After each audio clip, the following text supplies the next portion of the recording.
my gosh. Whoa, hey guys. Hello. Oh, holy cow. There's so many of you here. Junior is going to be so happy. Let me make sure y'all can hear me. I am, just to warn you guys, I have a cold, so I'm a little under the weather and I might seem a little bit more subdued tonight. I might need to take more tea breaks, I might need to go at a slower pace, or I just might be a complete goose and walk off a cliff. That's completely possible, especially if there's a pretty flower that I'm busy staring at, so just be prepared for that. But yeah, I have a cold, so I am a little under the weather. But what kind of Minecraftian adoptive mother would I be if I was not here and ready for my villager son's 5th birthday? Because, my friends, it is Junior's Herm Day. Happy Herm Day, Junior. It is, believe it or not, the 5th year that Junior has been part of our lives, and that is just too important to pass up because I have some sniffles. So yeah, I might be a little more sniffly than usual. I'm sorry. And I mean, normally I'm not sniffly, but yeah, I may come off as like really goosey tonight. Hopefully that'll just make everything even more entertaining as we celebrate Junior's Herm Day. For those of you guys who don't know Junior, basically he is a villager, the very first villager I ever cured as a baby zombie 5 years ago in 2 days. We're actually celebrating his birthday 2 days early for some secret reasons you guys will find out on Sunday. But we're celebrating his birthday early. He's 5. I'm sure he's old enough to handle that. But happy Herm Day, Junior! Happy Herm Day! And we'll be visiting with him in just a second. I just want to make sure. Yo, Tessa, how are you? Good to see you down in Patreon chat. Thank you, Backlog Renee, letting me know you can hear. I'm so happy for that. To Julie, Barbie, Horses, Devon. I saw Mandy here earlier. Hey, Leah. Hi, Phoenix. Oh, it's so good to see all of you guys. Look at all the birthday cakes, Junior. You're gonna be so happy. Birthday cakes and goats everywhere. Oh my gosh. Don't worry, we're definitely gonna be baking birthday cakes for Junior and putting them all over the village every year. Here, in fact, let me go ahead and wiggle down because now it is time to actually chat with you guys. There we go, giraffe cam. There we go. So hello everyone, and give me just a second. I think there's just a teensy bit of lag because my beloved darling is doing his shoot butt game again. Let me move a few things around and I think that'll actually make it even happier. Okay, scoot, scoot, scoot. And then scoot, scoot. Ah, that's much better. But hey guys, so hello. Yes, welcome to Zomberry Village and Junior's birthday. And again, I have a bit of a cold, so I'm already going to take a break to sip my tea and just catch up with you guys. Oh, hey, Rosie Fox. Good to see you tonight. Oh, and Julie, thank you so much. What a kind message. I'm so glad you're enjoying your adventures in Minecraft, and I hope one day you too can spread the gift of light to the villagers in need, those who have been unfortunately transformed into zombie villagers, and you can give them a new home. And that's actually what this village is all about. But let me have a sip of tea, and then we will kind of catch up because there's a couple of cool announcements I want to share with you guys before we get going. So let me go ahead and have a little tea. Oh guys, and thank you so much for all of the wonderful like birthday emojis that I'm seeing. There's so much birthday cake for you, Junior. We'll go say hi to Junior in just a second. It can be a little noisy down there. Okay. Does the mic seem quieter than usual? Okay, let me go ahead and make my mic a little louder. Okay, there we go. Let me know, oh, that's so sweet of you. Thank you, Autumn Kit. But let me know if you can hear me a little bit better. I noticed I was quieter than usual in the live stream last week. But all right, patience, everybody. We're gonna give it like, oh, and then thank you so much. Thank you so much for that, Wild K. I hope that you have a wonderful time telling your stories too. And thank you for the cookies, by the way. And how apt. Oh, and Lena. Hey, Lena. Thank you so much. And oh, that's so cool. There's already birthday cookies coming for you, Junior. All right, I need to have a little sip of tea. I just said 3 minutes ago I was going to have a sip of tea. Let me have a sip of tea.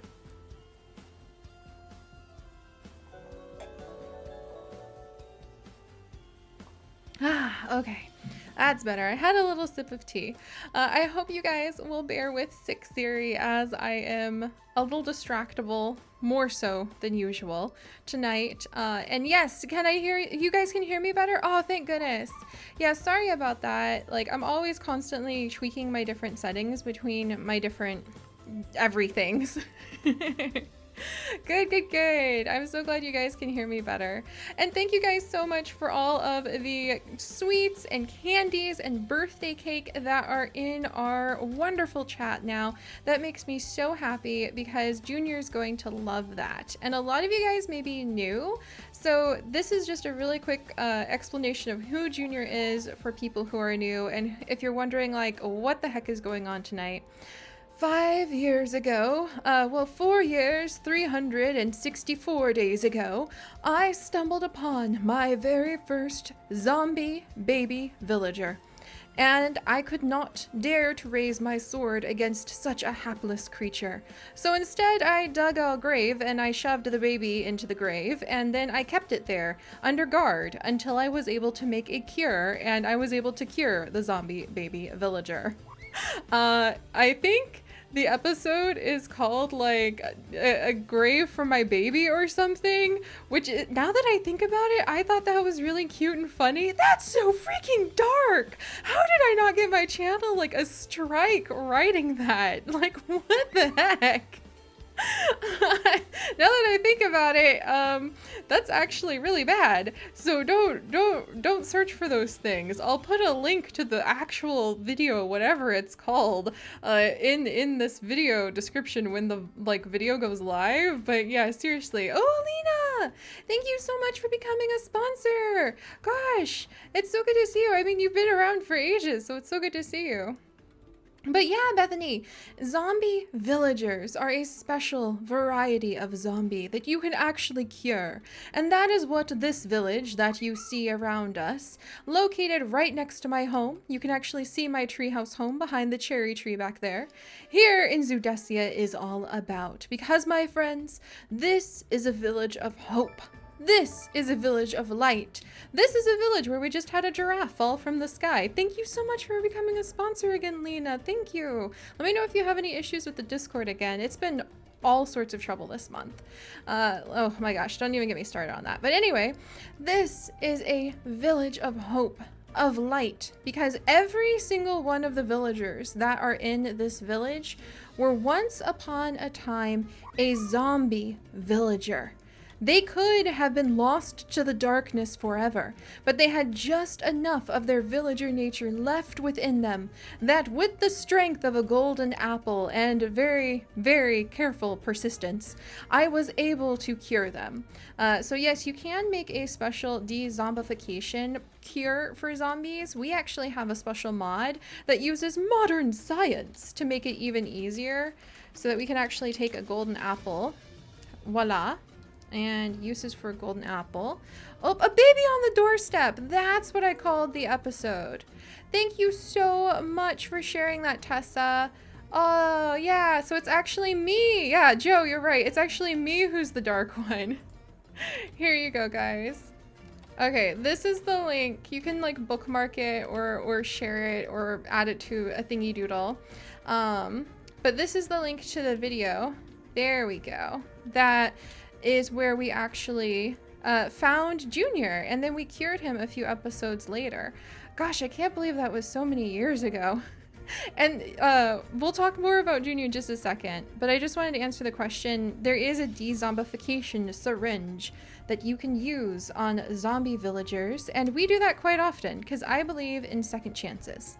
And I believe in giving these villagers, who otherwise just wanted to eat my brains, their lives back by curing them and adding them to Zomberry Village. And that is the name of this very tiny village. It is guarded by a few guards. You can see Boulder. He's from the very first season of Zoo Crafting. He patrols the area and makes sure that everything is safe for the villagers. This area is actually very carefully fenced in, and I maintain it with a diligent watch. I am like a hawk. I stay on top of things here. The episodes where you can often find me screaming, "Oh no, a zombie's loose in Zomberry Village!" as our notifications fill up with death after death after death, are few between, I promise. I take good care of the villagers here. Sometimes zombies get loose, but we do our best. But anyway, that is what this village is all about. But Junior was the very first villager I ever cured, and so he is my villager son. We can talk more about his clones and the many times that Junior has actually died and had to be brought back to life later. Let's leave that to the side and to the archive of our adventures for tonight. Instead, we're just going to celebrate that it is close to the 5th anniversary of when you, my wonderful Junior, came into my life. Son, how are you today? Doing well. Indeed, I see. And your brother Ash Jr. is here as well. I'm very glad to see both of you. But yes, this is the very first villager we ever cured. He came to the New World with us, and he is now 5 today. So happy birthday, Junior. I am so happy that, like, we are here. Hopefully, like, everything in the village will be fine. It has been a very long time. And oh my gosh, if it's kind of loud down here between the goats and the hooting, then let me know and I can totally like quiet them down. But I have some plans for what we're going to do for Junior today to celebrate his 5th birthday. And I will talk about them after I have a sip of tea and see how you guys are doing.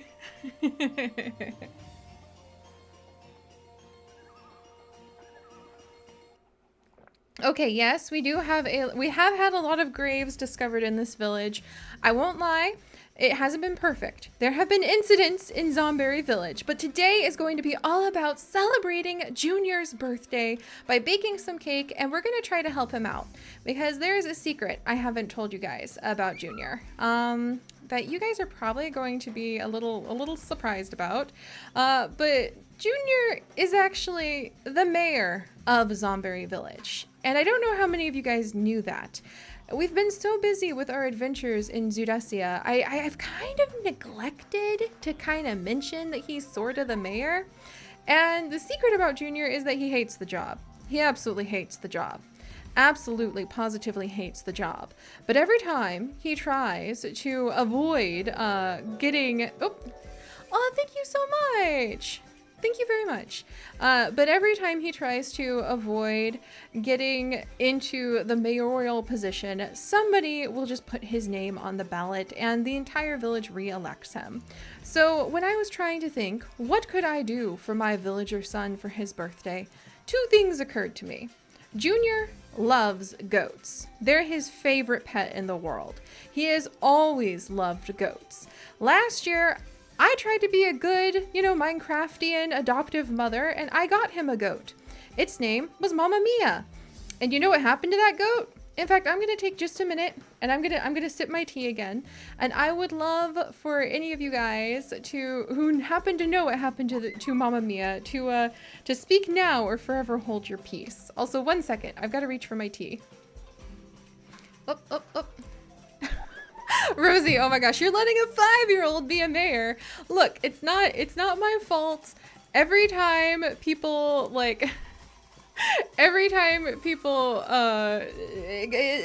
mayor comes up for re-election in Zomberry Village, they just put Junior's name on the ballot, and the poor guy is voted against his will.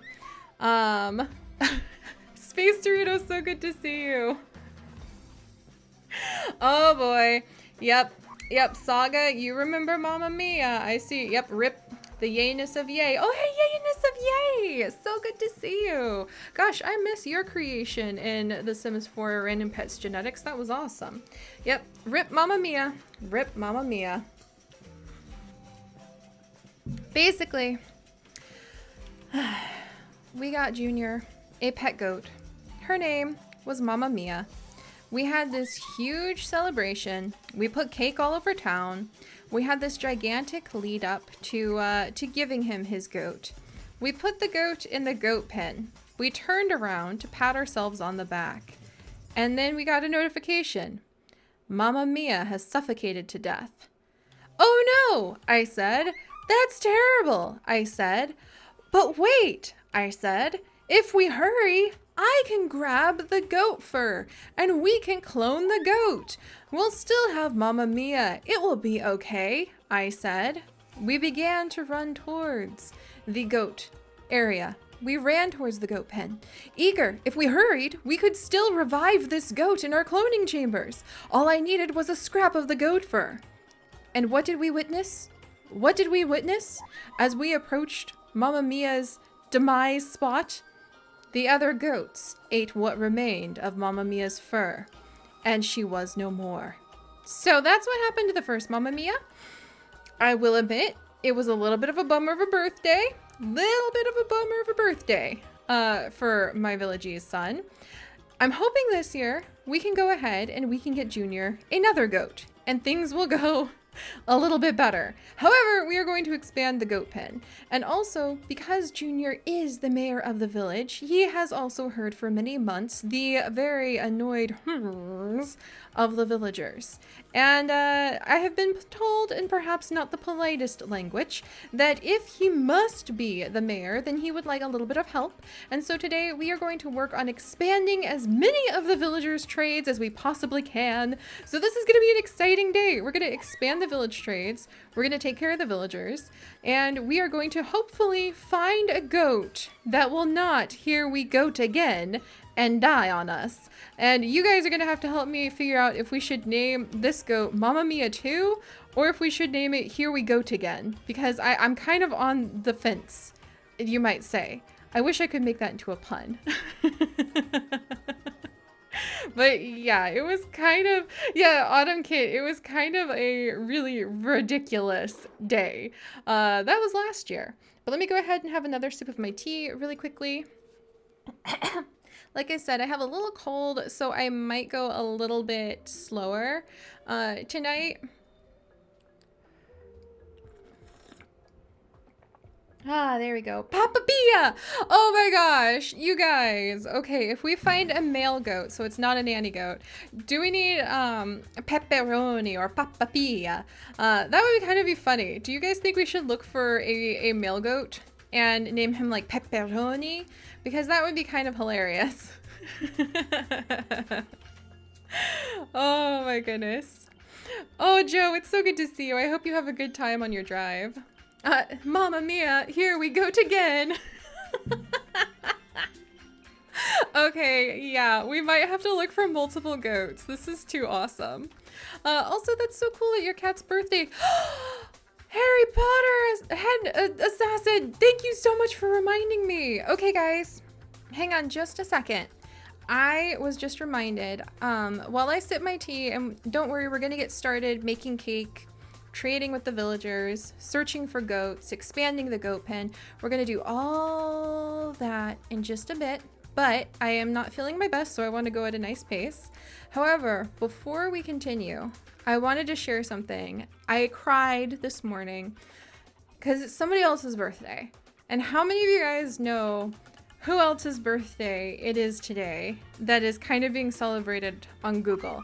Because I just got so freaking teary-eyed. Australians, is this for you on Google as well? Because I'm going to show you guys. Because without this person, there would be no zoo crafting. There would be no Seri the Pixel Biologist. Without this specific person and the work that he did, you guys wouldn't know me. I wouldn't be Seri. There would be no Mama Mia. So before we go any further, I just really had to say that, yeah, just happy birthday to Steve Irwin, because I don't even know if most of you are old enough to understand the impact that he had on an entire generation. Or the loss that I feel as deeply today as I did that first day. But without him and the work that he and his crew did and all of the stuff that he made, I wouldn't be here as Seri. And yeah, that's on our Google today. So it was for yesterday for you guys in Australia. But yeah, it's today for us here in the US. And yeah, without this, without him, without the work that he and his family did and continue to do, I wouldn't be here and I wouldn't be doing this, because it was watching Animal Planet as a little kid and just falling in love with the way his eyes lit up every time he saw an animal. No one else in my life cared that much about nature. Nobody else in my life cared that much about how cool the natural world was. I felt so out of touch with all of the other kids growing up. I felt so alone. And when I would watch his videos and see how happy he was to discover the world, how he respected the animals as much as he could while still like trying to show you why they were so cool. I mean, there's clearly like there were pros and cons in all the work that anyone does. But for me, I was probably the age that a lot of you guys are, and without him and without the influence of being able to see him, I don't think I would have stayed the course and continued to love the natural world and wanted to also be someone who could share it with so much happiness and enthusiasm. I just remember, and I think that that's actually one of the best things that I actually learned from Steve and all of the work he and his crew and his family did to make the videos that they did, and all of the people who managed to put it up so that I, as a child browsing TV, would find it. I think the best thing that ever happened is just that I saw someone's face light up with true passion and love for what they did. And that's so rare. Everybody knows what it looks like when somebody's just going through the motions and they kind of have that dead look on their face, right? They're like, everyone has even seen the actors where you're like, yeah, you can tell they really don't want to be here, but they're trying. But to actually get to meet somebody, or at least see them, and the way that their whole being just lights up. It's like they're shining from inside because they love what they do so much. I am so grateful that Steve's work was able to enter my life when I was younger, because I think he's one of the only examples I have still to this day ever really seen so much of that followed their passion and who just shone so brightly with it. So there's my little, now I'm gonna cry. I actually am tearing up, but there's my little spiel about why I'm so grateful for the work that Steve and his family did. I actually have his wife Terry's book about their relationship and how they got started. So I've read a lot about the Irwin family, and I kind of keep an eye on them to this day. But man, if you guys can find somebody who lights up with that kind of passion and it also makes you feel passionate about something, hold on to that little glimmer, because even if you can't follow them completely as a role model, I really hope it reminds you that it's possible to be passionate about what you love and what you do. So there's my little spiel today. So okay, yeah, sorry Jack. Was he, for Jack and Joe, you guys are in Australia, was he as big, and is it, the Irwin family, as big in Australia as it was in the States, or was that just kind of like an Animal Planet state thing? But yeah, I know. Right, oh, you guys are right. I wish I could name something Steve. But yeah, it really just, it's important to be passionate about what you do. So trying to find those people for whatever it is that you have, and just remind yourself that it's possible. That's all. But yeah, Steve may be an animal lover for sure. I know now. Oh man, patrons, now I just want to like rewatch. I want to rewatch the Animal Planet Steve episodes on something now. But all right, that was super emotional, but I just had to say that because it was very important to me.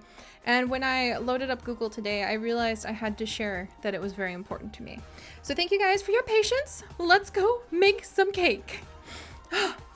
Okay, Oh, really? Bindi is doing a kids show to continue his work? Oh, that makes me so happy. And you guys have parrots named after the Irwins at the zoo? I think I have a parrot named after Steve. I think we have a parrot. We have a parrot tree, and I think we actually did name one of them after Steve. Oh gosh, thank you, Petal Leaf. Like, honestly, if you guys think I'm kind of passionate about what I do and I do it through like a digital medium like this, it's all the, yeah, look, here's Irwin. There we go. I knew we had a parrot, and Irwin and Bindi. Oh gosh, it's all because of Steve, honestly. Oh, there you go. Yeah, we do have a couple over here. This is our interactive parrot tree right inside of the entrance to Zudasia. And the idea is that you can come over and kind of see them work with their trainers. And you can even come over and you can help to do some trades to feed these parrots too. So that's really fun. They speak different languages as well. And Rihanna, how are you doing today? These birds have a broad diet, but it's mostly fruits, nuts, seeds, flowers, leaves, and sometimes snails and insects. That sounds like almost everything, Rihanna. That's really interesting. But yeah, we don't have any crocodiles. In fact, I haven't actually seen a crocodile in zoo crafting in quite a while, now that I think about it. No pun intended. But we should probably look for some, like some Nile crocodiles to put over in the safari area once we get that up and going. All right. And, whew. Okay, so I'm gonna start gathering up the things to make a few chocolate cakes. Not too many. I think that mostly Junior would be happiest if we spent today working on villager trades, but I am definitely going to be gathering up some cake material now. All right, but yeah, you guys, that's such a cute idea to name a crocodile Steve. And we still have my guest over, which I'm super happy about, because I like having company. So let me wiggle down here. And let's see. All right, chocolate cake. So we want to make some cake. We're going to make Junior a chocolate sprinkles cake. That no doubt is one of his favorite. We need dough, cocoa powder. Actually, I think all of this stuff is going to be upstairs. So about face. But actually, what do you guys do for your birthdays? Like, do you eat cake? And if so, what kind of cake is your favorite kind of cake? All right, I need more than that. I think I need to make at least 6 or 7 cakes for the size of the village. Let's make a dozen cakes. A dozen cakes sounds good for the size of the village, and then we can leave them scattered all over the village like we did last year. All right, let me see. Let me come over here. And I will catch up with your guys' replies in just a second. I need to get the cake ingredients out for my villager son's birthday. Uh-oh. Uh-oh. Not good. Am I out of sprinkle material? Oh no. I need more dandelions? I need more dandelion. Oh, my sunflowers. Ugh. If only Sweetheart hadn't eaten all my sunflowers, then I would still have enough yellow for the sprinkles.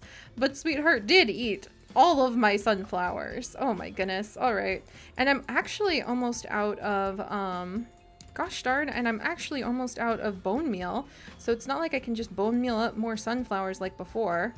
All right, well, let's go see what we've got left. Maybe there's at least 1 or 2 sunflowers. Coffee cake, wow. Ooh, chocolate strawberries.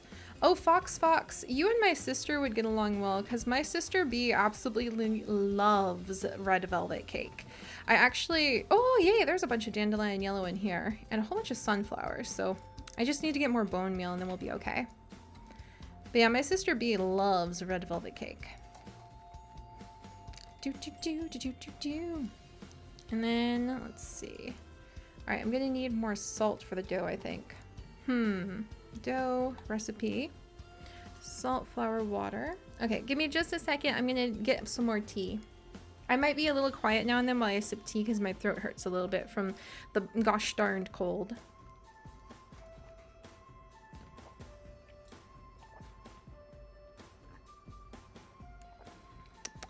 Oh, that's, you'll rate a buffet for your B-day. Danny. Oh, that makes me, I don't know why that makes me laugh so hard. I just love that idea.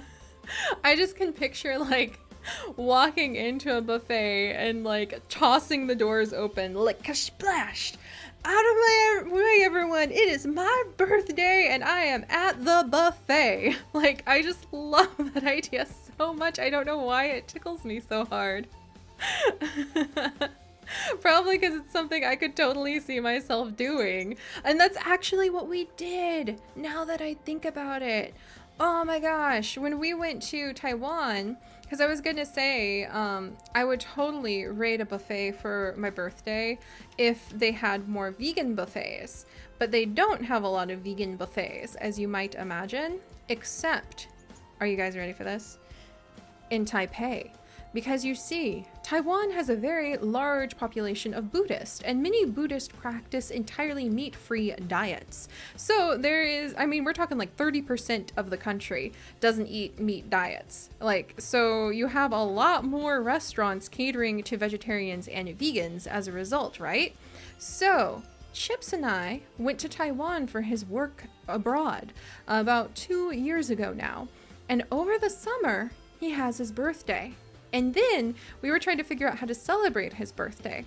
And we found the one and only vegan buffet we have ever discovered. And we went, it was on the 17th floor of a very fancy department store. To get into this buffet, okay, I need to back up a little bit and let you guys know. I am terrified of heights. I am terrified of heights. I cannot look off the balcony of a second floor balcony without my knees giving out. I am terrified of heights. My knees immediately give out. I have gone faint. Chips has had to grab me when I suddenly realized I was following a pretty bird or flower and was next to some very steep drop, and he has had to pull me back because I was fainting on the edge of a cliff. I am so scared of heights, but it's my beloved darling's birthday, right? We find this vegan buffet. We take a taxi. We ride 40 minutes into the heart of Taipei to go eat at this place.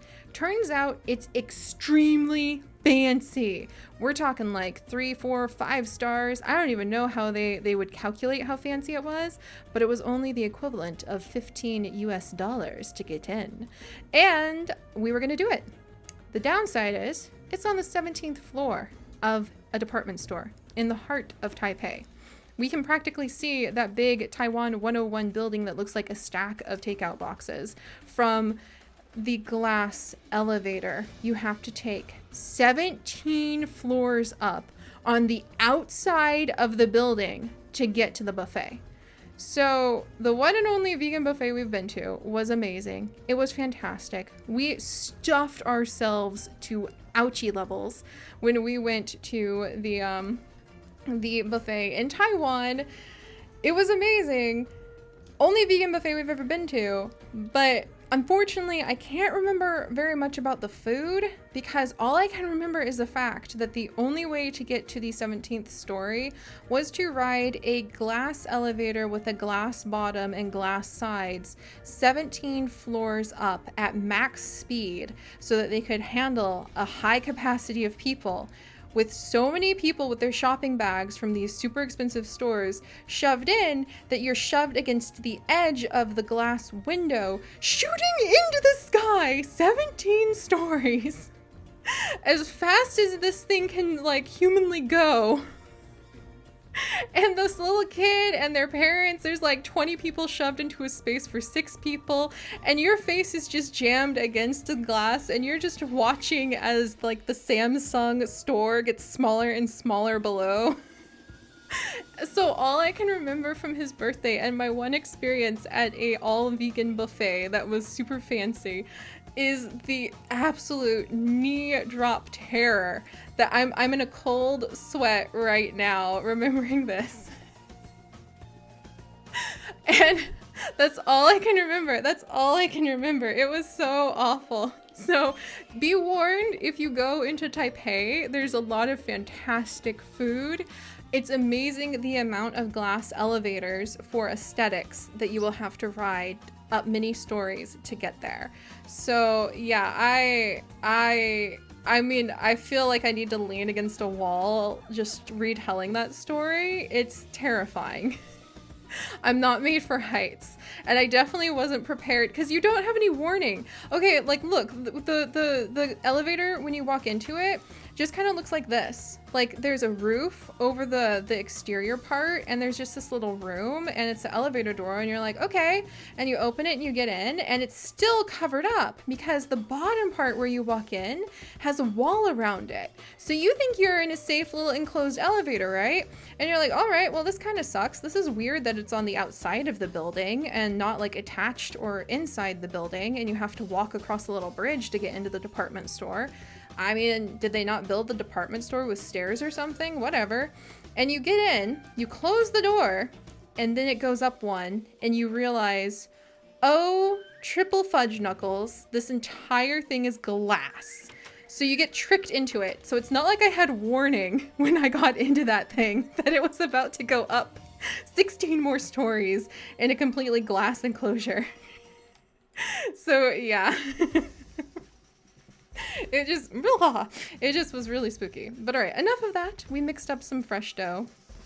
If you can't tell, that's a story that can get me a little bit agitated just from the retelling. But all right, let me go ahead. I know, right? It was a whole lot of nope. It was a whole lot of nope, guys. I mean, even now, I'm just kind of sitting here shaking my head. It was a spooky, spooky thing. All right, well, let's go ahead and make this cake. Yeah, definitely sugar. But yeah, those of you guys who can handle heights, I completely am in awe of you. I cannot handle heights, but it's not like I even have a conscious choice. I just immediately, like, my knees give out. Not my thing.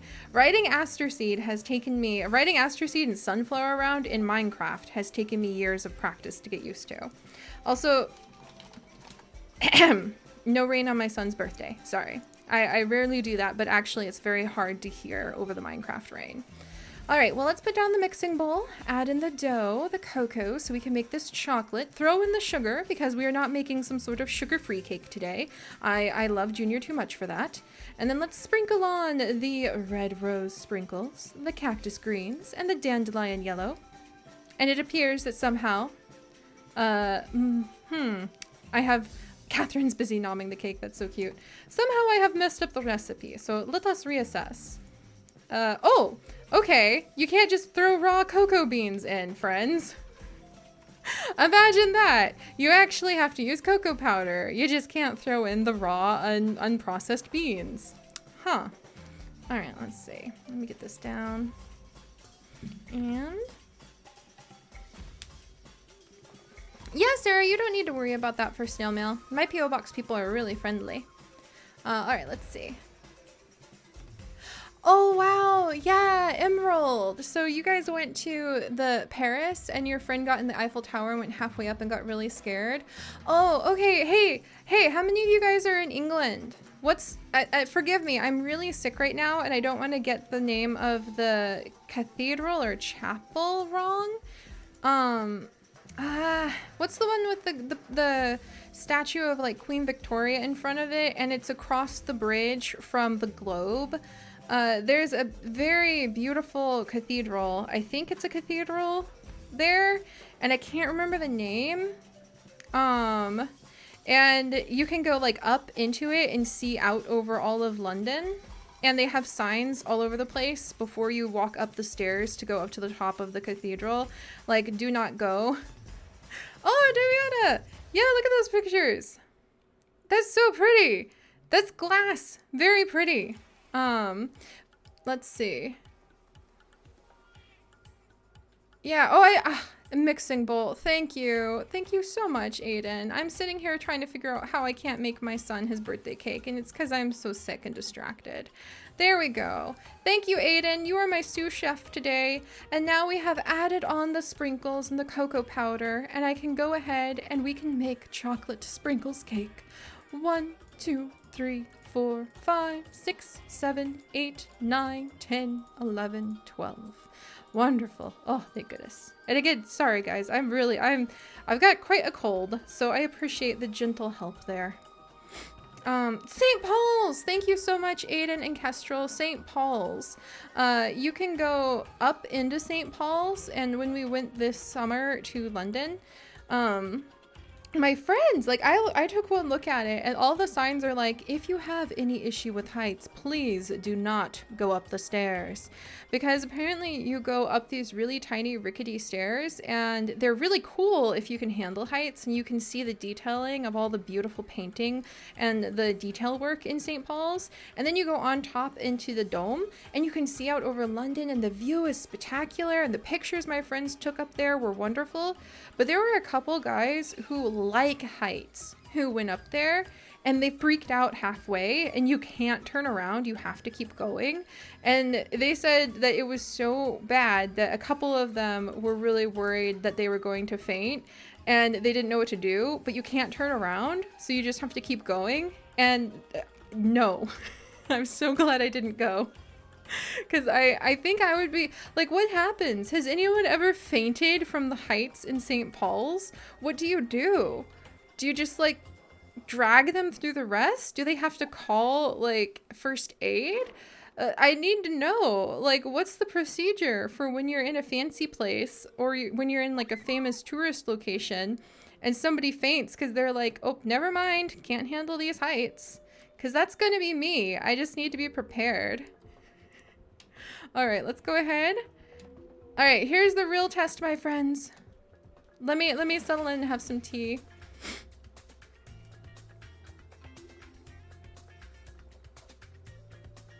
Oh, Kestrel, you went up there? That's so cool.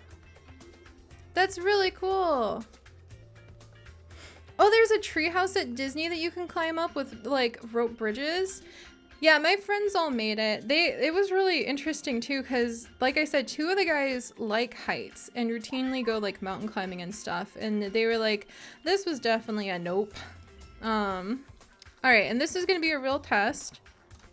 Junior, I have your cake. I need to focus on your birthday for a minute. Is the humming too loud? I'm going to find the location of the highest hum, the loudest humming. Where is the highest density of hum in the village? Probably right here. That's a lot of noses. Pardon? Eliasiosius, please let me in. Okay. Eliasiosius, I think your door is broken. I'm gonna fix it for you. I think the highest density herm is inside. Okay. Let me know, guys. Is this too loud? Oh, hey, JJ. Junior the Third. How you doing? We'll talk about you again one day. Whoop. All right. Hang on one second, friends. I need more tea. There we go. Oh, I think my heart just grew beyond the size of my nose. Here, take this. No, I insist. Somebody... Thank you so much, Trixie! Trixie, we've got to do some trading with you today because Junior really wants me to help the villagers out. Oh gosh, those gold ingots can go towards curing another villager. Okay, it's not too loud? Good, I'm so glad. Lena, hey, Junior the Third. What? What? That's fine. We have two Junior the Thirds. This is normal. Oh, we have an unnamed villager. We'll have to go ahead and name you later. That's so cool. Justin, Eliasiosius. All right, let me put your door back on, guys. There you go. All right, good. I'm glad that the level of herms were not too loud. But okay, we're actually gonna go around and we're gonna pick up any of the cake we have left out from last year, because that's so old. I can't leave old cake out. Can you actually take the cake down? Or is this kind of like, you just have to destroy it? Watch out, guys. Okay, look. I'm trying to get a cake. Oh, nope, you destroy it. Okay. Well, fresh cake, Maxton. Happy Herm Day. I guess you shouldn't have gotten the first slice. It's not your Herm Day. Junior! Junior, happy Herm Day, Junior! I'm gonna go ahead and put the cake at your feet, I guess, because... I mean, you've got a beautiful begonia. There you go. Ash Jr., happy Herm Day, you two. I hope you're having a wonderful Herm Day. Let's go ahead. Oh, I don't know why I have so many clones. I have no idea. I stopped asking a while ago. This cake is so old. I don't feel bad for getting rid of it because it is very old. You guys! Look at this wall! I mean, look, I know it's a bookshelf, but I just thought, what do you guys think about making that into a secret bookshelf? What if we actually create a secret library extension for the library and turn this into a secret bookshelf door? That'd be so cool. Maybe we'll work on that today because we can take apart... Chick Pickety, help me pick this up carefully. But we could take apart this door and then put a carpenter's door, like one of the slidey uppy downy ones here. And then we could extend the library and have an extra library section for our villagers so that they could increase their knowledge of trade. That would be so cool. We might work on that today. All right, let me put more cake down though. All right, happy Herm Day, everyone. Happy Herm Day. Fresh cake. I'm gonna help you guys eat it. Hey, Dawn Egg, Hercules, Sheep. Oh, hi guys. It's been a little while.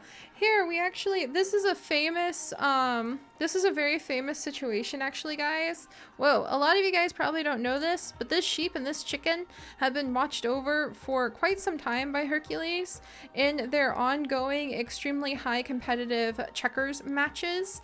They are some of the main entertainment of the village. I have proof. Let me get the proof, because this is kind of cool. All right, give me just one. No, can't get rid of the Happy Herm Day picture. Also, oh, Happy Herm Day, Junior. Happy Herm Day. All right, give me just a second, friends. And may I present the grand battle. This is what our wonderful villagers in Zomberry village have for their ongoing entertainment. The never-ending checkers battle between Sheep and Dawn Egg. Still to this day, a year later, the absolute awesome checkers match continues, and they're still at it. Who will be the victor? Only time will tell. Whoa, no way! Bob, are you in here? Oh my gosh, Bob! Bob, the 4th version 2 has come to see what Sheep is up to.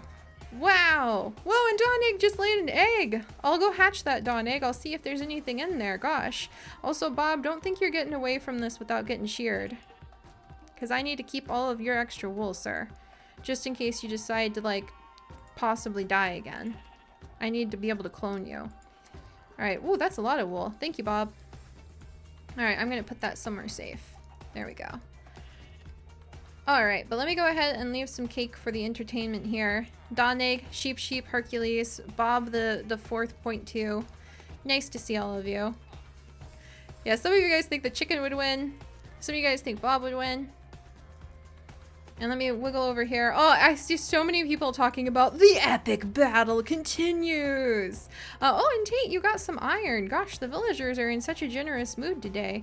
They must be happy for Herm Day. Oh, and we'll get rid of all the old cake. This year, I promise I'll hang out around here enough that I'll be able to help you out with the cake, Trixie. Gosh, Trixie, you're really on the move. You're like all over the place today. Maybe there's 2 Trixies, actually. That would explain a lot. Oh my goodness, there's like a whole beautiful bedroom up here. And I built this thing and I don't even remember. All right, well, let's see. Oh, sweetheart. Hey, how you doing, sweetheart? Let's give you and Mimi a cake. There we go. And then let's see if we can hatch Dawn Egg's egg. Nope, unfortunately not. And Mimi, how are you, my dear? How is your chore going? Oh, geez, you still really need help with these potatoes. I'll have to bring some over from my house to help you out. Mimi is grounded because Sweetheart ate our garden until she fills up both of those barrels with all of the vegetables. Oh, okay. Hang on 1 second. And Sarah, I will have to look up the episode where Bob was struck by lightning because I can't remember what episode that was in, but you guys should definitely be able to see it. And Angelina, I've literally got no idea why we have so much cloning, but we've got a lot of cloning. It's just been that way since day 1. Oh, sweetheart, chomp. Gardener Mimi, maybe I should learn villagese. Oh, you guys, I love how alive our little zoo crafting world has always been. It's just been absolutely awesome. But all right, so I'm gonna have a little bit more tea really quickly, and then we're gonna help out Mimi really fast, who apparently wants to learn villagese. And then I hope you guys will be ready to officially, we'll go sing the oh, wait. We'll go on a goat napping mission. I almost forgot. We have made the cake. So now let's see if we can get the first of Junior's gifts. One of which is going to be a new goat and an expanded goat pen. The other of which is going to be helping out the villagers that he is the unhappy mayor of and trying to expand their trades so that one day they will be able to help Zomberry village grow. But I need more hot tea, so we're gonna have a quick little ad break with our fake ads that the patrons and I made to entertain all of you, and then we'll be back. Well, actually, yeah, let me check if I have the ads or the giraffe video. It may be the giraffe video because I think that I don't have the ads up yet. So give me just a second. I need more tea. And then I hope you guys are ready for a goat napping adventure. Thankfully, I don't think we have to go too far, but we'll have to see. Dun dun dun. That's a giraffe, all right. Not the one I was looking for. Don't mind me. Just slowly back out of the room, Seri. You've got this.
The tea is boiling. I'll be back soon. I hope you guys are ready for all of the giraffe napping that we are going to be doing. Giraffe? Goat. I meant goat. If I try to give Junior a giraffe instead of a goat for his birthday, will somebody please remind me that it is not my birthday, in which I would love a giraffe. It is Junior's birthday. He is a goat person, not a giraffe person. That's not how you give presents, Seri.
All right, are you guys ready for this?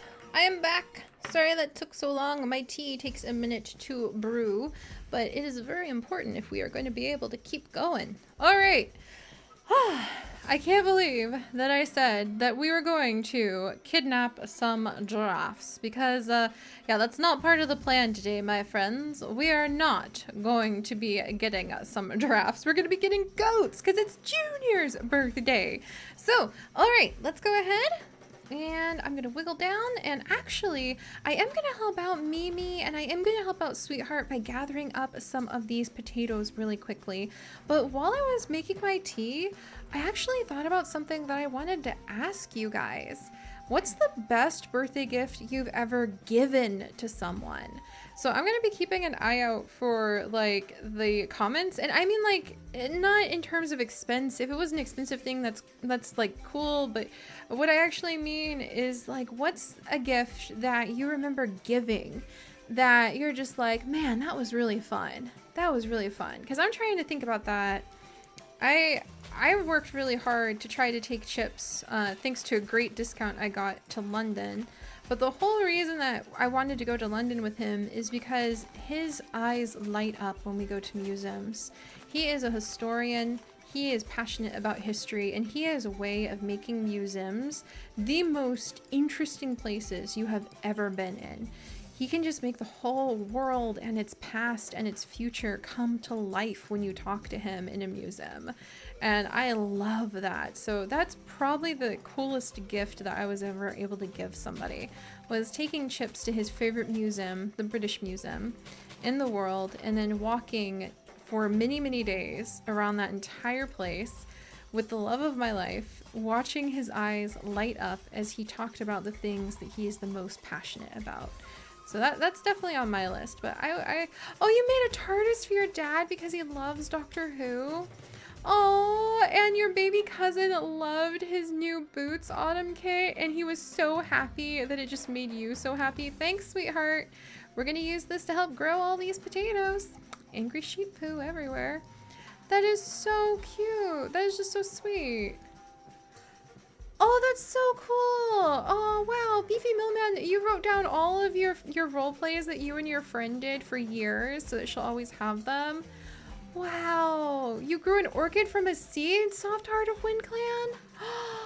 What? That is so cool. And you drew, oh, Cindercraft, you drew a picture for your friend? That is so awesome. That's really fantastic, you guys. Oh, Renee, you took a friend to a musical for her birthday one year. Oh, Tessa, you're right. Passion really is the best gift. So many of you guys really, oh, you guys had such a, oh, like, oh, that's so wonderful. I am just so happy. You gave your friend a sack of carrots to keep her healthy. Oh, and Matt, that's so sweet. Symbolically adopt a penguin for your friend because she loves penguins. That is so sweet. Man, you guys. A wooden box for her oh wow. A jacket that she wanted and she wore all the time. Oh, that's so sweet, you guys. A book of art that the group of us in the grade gave to the teachers. Oh. Oh. Hang on, really quickly. Oh, you crocheted a blanket for your cousin. You gave money to the Humane Society. Family love. Yeah, Angelina. Family love. Bath bombs to a coworker, even though you don't work there anymore. Gosh, you guys, I'm going to be reading through these comments after the stream goes up because my eyes just lit up. And I mean, y'all know I have a little bit of a cold today, and I've been feeling kind of down because of it, because I'm not able to tell as many adventures or record as much as I can when I'm sick. And seeing you guys say all those things, wow, that's just fantastic. And the best present you've ever gotten is when you moved away and your best friend made a year-long advent calendar with a letter to open each month to remind me she loved me and had little surprises inside each one. Joe, that is beautiful. Yeah, you guys, that's fantastic. I am going to be reading back through the rest of your comments after this, and my heart just lit up reading how many fantastic and kind and wonderful things you guys have done for birthdays.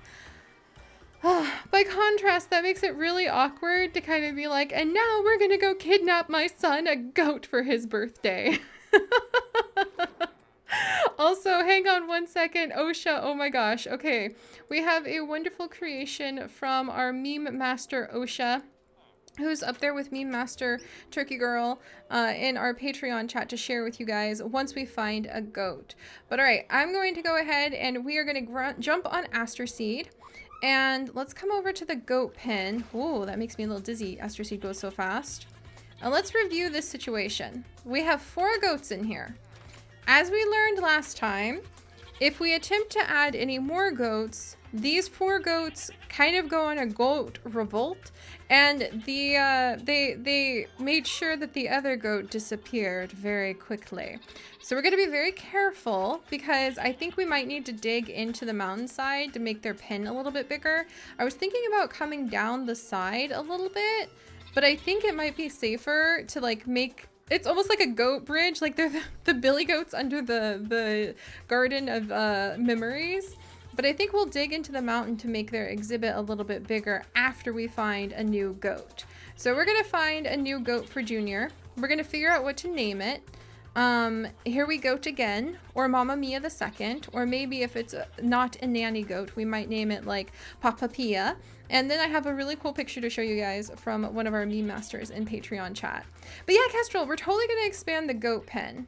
In fact, I totally forgot, but they even clean up after themselves. Let me show you guys the goats, and let me know if the goats are too loud, because sometimes the goats are really loud over here. Also, watch out, Esther. Watch out. All right, I'm coming in. Pardon me. All right, if the goats are too loud, let me know. But watch what happens. Okay, hang on. Oh, they ate it! Did you see that? They ate it! I'm gonna go ahead. Watch this. They ate all of that! What even are you? What are your teeth made of? None of you guys have names! This is wonderful. We can actually name these goats. We might be able to name all of them like Mama Mia. And like, here we go again. All right, look at this. They're literally eating rocks. Like, you are all scary. Do you understand how frightening you are? Oh my gosh. But yeah, let me go ahead. Oh geez, they're coming for me. Here, eat your rocks and leave me be. Here, it's marble. Don't eat my diamond pickaxe though. One time I did lose the very first enchanted pickaxe I ever made. I lost because a goat ate it. And I think, ooh, careful, I don't want to hit the goat. Would you calm down? Ah! Ah! I didn't want to hit you. I didn't want to hit you. Hang on. Oh, now I've got to cure you. Oh, geez. This is like very stressful. Okay, which goat did I bop? I can't remember which goat I bopped. All right, how do I get the goat to get it? Was it you? Maybe. Okay, back off. Okay, nope, stop. Don't eat each other. Okay, I think it was that goat. I just cured it. Its health went up to 11. Okay, so it must have been that goat that I bopped. Phew! Alright, hang on one second, guys. I was just trying to expand the goat pen a little bit to show you guys, like, that it does work. Because they clean up after themselves. Ay. This is very stressful. They're just, look at them. They're just literally chewing on rocks. You guys are terrifying. I should just have you as my My security goats! My security goats, you guys! Just like in our wonderful Jurassic World evolution series, we have the security goats, right? I should just have security goats around my exhibits in my zoo. Am I worried about, like, creepers? No, because they'll just eat them. I mean, look at these things. They're merciless. Ah! I'm trying not to hit you. Calm down. No, those are my apples. Oh, I need to go get more apples now because I'm no doubt going to hit more goats without meaning to. Oh my gosh. I know, maybe we should just put them in safari nets while we expand. I think that's probably the best idea. I need to go get more apples because this is just ridiculous. And I think I want to go ahead and try to find some new goats. Look at them. They're like, she has shown us the way. maybe if I go ahead and chew on these rocks, I can have my substance. They're terrifying. Oh my gosh. Like, they're perfect. I figured it out, you guys. We cracked the code. I've never quite understood why these goats are so aggressive. The secret is that they're actually here as security goats. I think that they are related to the security goats that we have in our Jurassic World Evolution series. So they have to be a little bit more tough than your standard goat because they have to stare down escaping dinosaurs and put themselves in the line of chomps when the T-Rex breaks loose, or the Indominus, or the like I-Rex breaks loose. And you know, my security goats in that series, they put themselves on the line for everyone, for the safety of the entire park. I mean, I've got a whole ad about it. Hang on. How many of you guys have seen that series? Because it's actually really good. I'm going to be doing a new arc with it pretty soon. But we have an adorable ad that one of my patrons made about our security goats. Here they are. Let me shrink it down a little bit. But yeah, I get it now. The mystery has been solved. The circle has actually come together. All these years, I kept wondering, why are Junior's goats so freaking aggressive? Why are they so terrifying? The answer is, they're related to the security goats from our Jurassic World Evolution series. They're used to staring down dinosaurs. There we go.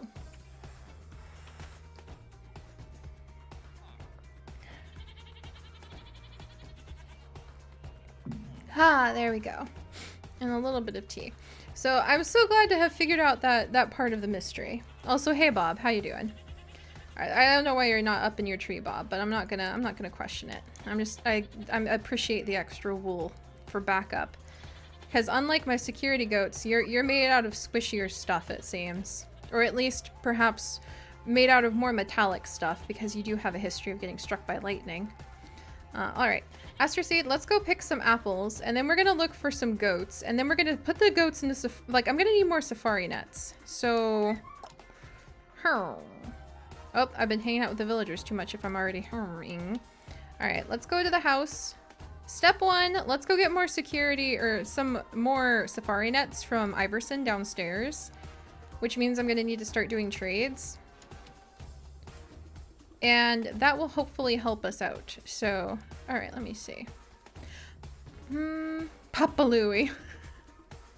We'll have a good time. We will have a good time trying to... do I have apples in here? Wow, I'm actually not very high up on apples, so let me put these away. I always wanted... these apples, I don't know if you guys realized what I was doing, but these apples actually go to create... they go to create shapeless crafting. There it is, a health syringe, and the health syringe acts kind of like a direct application health potion.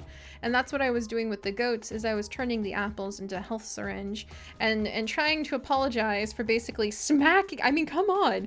Those freaking goats withstood being smacked in the head with a diamond pickaxe.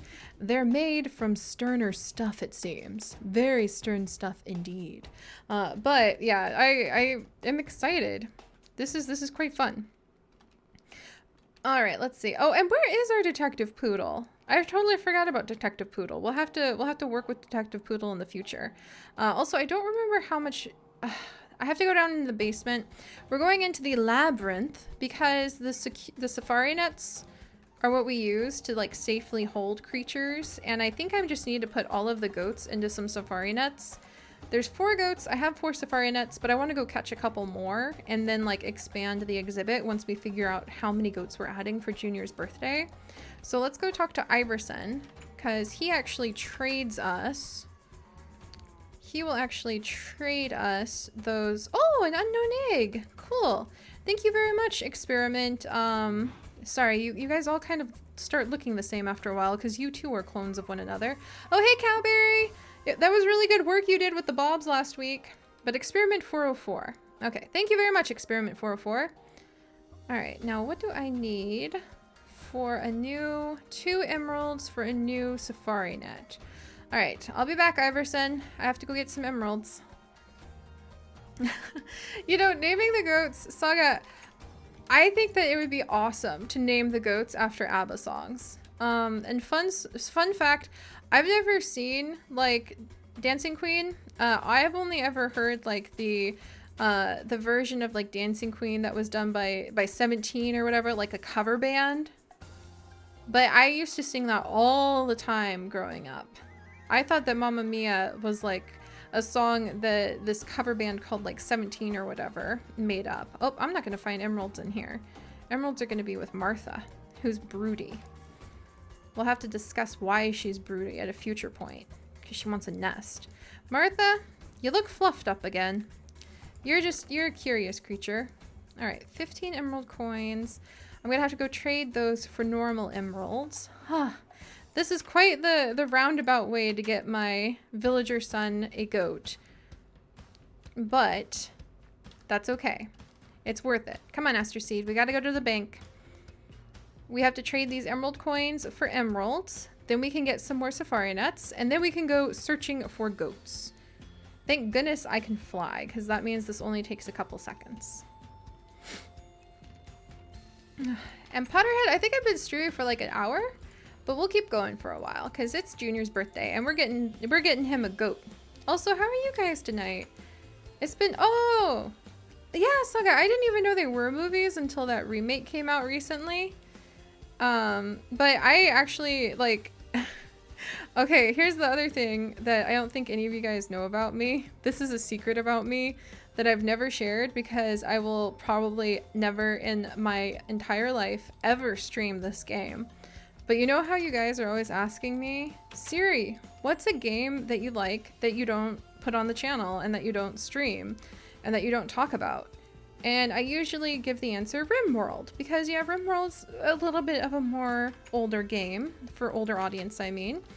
And so yeah, I play a lot of RimWorld. I enjoy that, but that's actually the cover answer for the true game that I do actually spend when I'm not sick. A couple hours at least playing a week, if not a lot more if I'm feeling really good and not too busy. And it's a game I will never ever stream no matter how much you guys beg me. It is a game that I will never ever let anyone anywhere witness me playing ever. But it is a game that has taught me how to move and groove to Mamma Mia. And that game is Just Dance. I play a lot of Just Dance.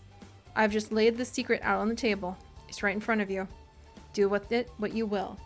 But I had actually never heard any of the ABBA songs other than like Dancing Queen when I was a kidlet until I started playing Just Dance. So there you go. And now we have 8 safari nets, which means we can once more snag many goats. And thank you again. Oh my gosh, is that 2 unidentified eggs experiment 404? You're really at it. So yeah, I love Just Dance because I love music actually. I very much love music and I love dancing to music, which I don't think is surprising since my grandmother was a professional hula dancer, which I've told you guys about quite a bit. We found a video of her doing a hula dance in an advertisement on YouTube last year actually, and it was one of the coolest things ever because she's since passed away. And there's a video on YouTube.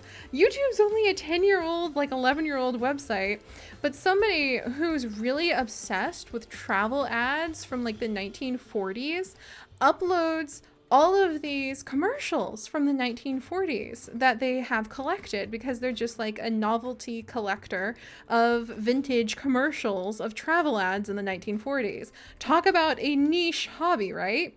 But somehow one of my cousins found our grandmother when she was younger than I am today, and she was doing a hula dance for a travel commercial.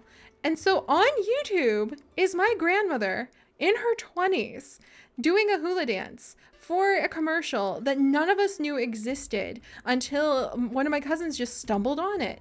And it just blew my mind. So yeah, that's kind of amazing. But she was a professional hula dancer and used to travel the world during the war to raise troop morale in World War II. So maybe it's not surprising that I love to dance. All right, you guys ready? I'm gonna have a sip of tea and make sure that all of you are ready for the goat search. And I think it'll go pretty well because I don't think we'll have to go far. I'm pretty sure there's many a wild goat roaming the Village of Light's wilderness, all of this territory, one day to be transformed into a thriving village, that we can go ahead and snag. Because for mysterious reasons, we may not want to wander too terribly far from the zoo. But just reasons we need to wait on. But let me go ahead and have a little drink. Ah. All right, you guys ready for the goat napping? Autumn Kit's ready for the goat napping. Let me see goats. I would love to see goats. And yeah, Potterhead Assassin, I started talking about my grandma being a hula dancer because I was mentioning the game that I love to play, that I secretly play, is Just Dance. And I was mentioning that because I don't remember why. I love playing Just Dance. Oh, because that's how I learned about the Mamma Mia songs. When the movie came out, there was like a whole bunch of special Just Dance dances that came on to Just Dance Unlimited, where you could dance to the songs from the movie.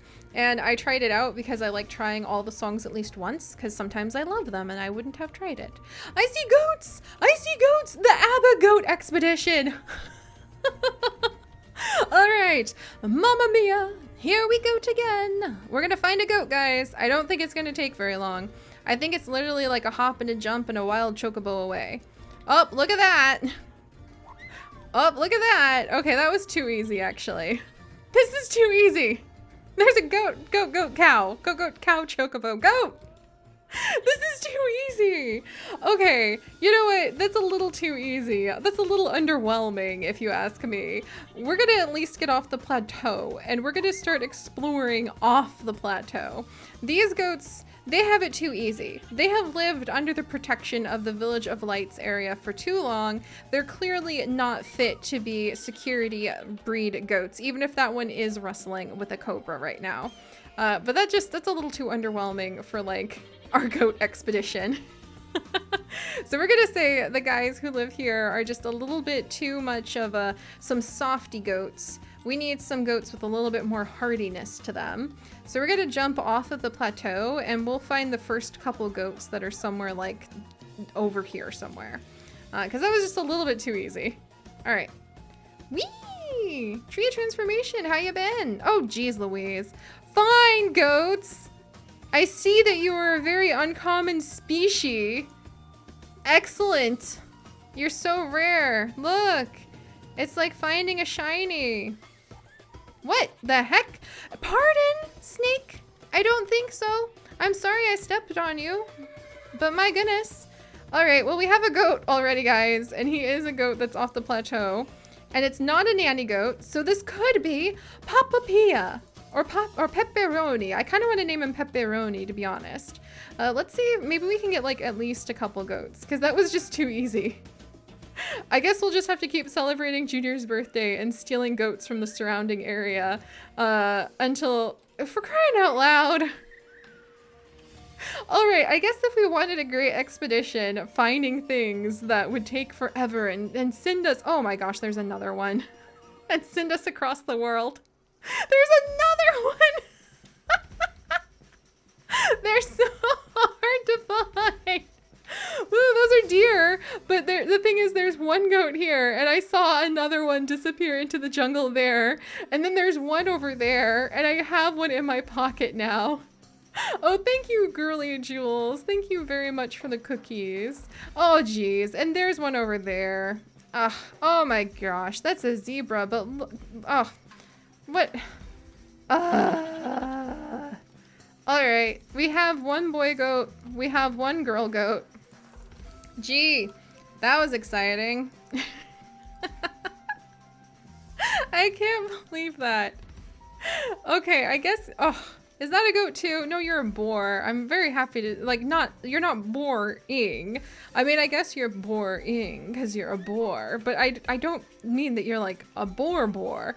Like, I'm sure you're quite intriguing. You're a boar, like B-O-A-R boar, not B-O-R-E boar. So I'm sorry. Now I'm just kidnapping very easy to find goats and insulting the wildlife at random. I think it's time to go back. Yeah, I'm gonna do a quick flyover just to see how this transformed. Look at how this wasteland has been transformed. This is fantastic. I am so proud of the work of that tree of transformation. Look at this. Oh, snakes everywhere. There's a pigoo. I'm sure there's more goats. I have a feeling if I jumped off of Aster Seed for 2 seconds, I would step on like 3 more goats. Because they're just all over the place. Oh, alright. Let's see. Yep. Oh! Hi! What are you doing here? What? Dalmatian puppies don't belong out here. What are you doing, buddy? Come here. What? We found a Dalmatian. We found a stray Dalmatian. And I think there's another one over here. Look. Hey, buddy. We'll have to take these 2 over to the puppy park. Oh, and this one had a little injury. Okay, we'll heal up the second Dalmatian. But you guys, we just found, oh, I think I heard another one. Did we just find like a bunch of lost Dalmatians? What are you guys doing here? What? There's another one. I'm gonna make sure, Aster Seed. Oh my gosh, there's another one. Aster Seed, we just found a pack of Dalmatians, Aster Seed. I don't know what to do with this knowledge, but we just can't leave them, like, alone. Let's take them over to the puppy play yard and maybe we can adopt them out. Oh dear, this is not how I saw this evening going. Oh, excuse you, snakes. I am sorry. Look, I'm removing the canines from your territory too. Crocodilians! What? Oh my gosh. You guys, I think we just found Steve. Because so many of you wanted me to catch a crocodilian and name him Steve. And I have a river. We may not have a good exhibit for him, but we do have a river we can put him in until we're ready. Do you guys think we should capture a crocodilian and relocate it to our exhibits? Or well, to at least a river by our exhibits that we will remember we have a crocodilian in and name it Steve in honor? Like, what do you guys think? Like, now I have a whole bunch of Dalmatians that we need to put in the puppy play yard. And we found Steve! So, gosh, yeah, I think we should get him. Okay, yeah, you guys are really excited about this. The Dalmatians are escaping Cruella?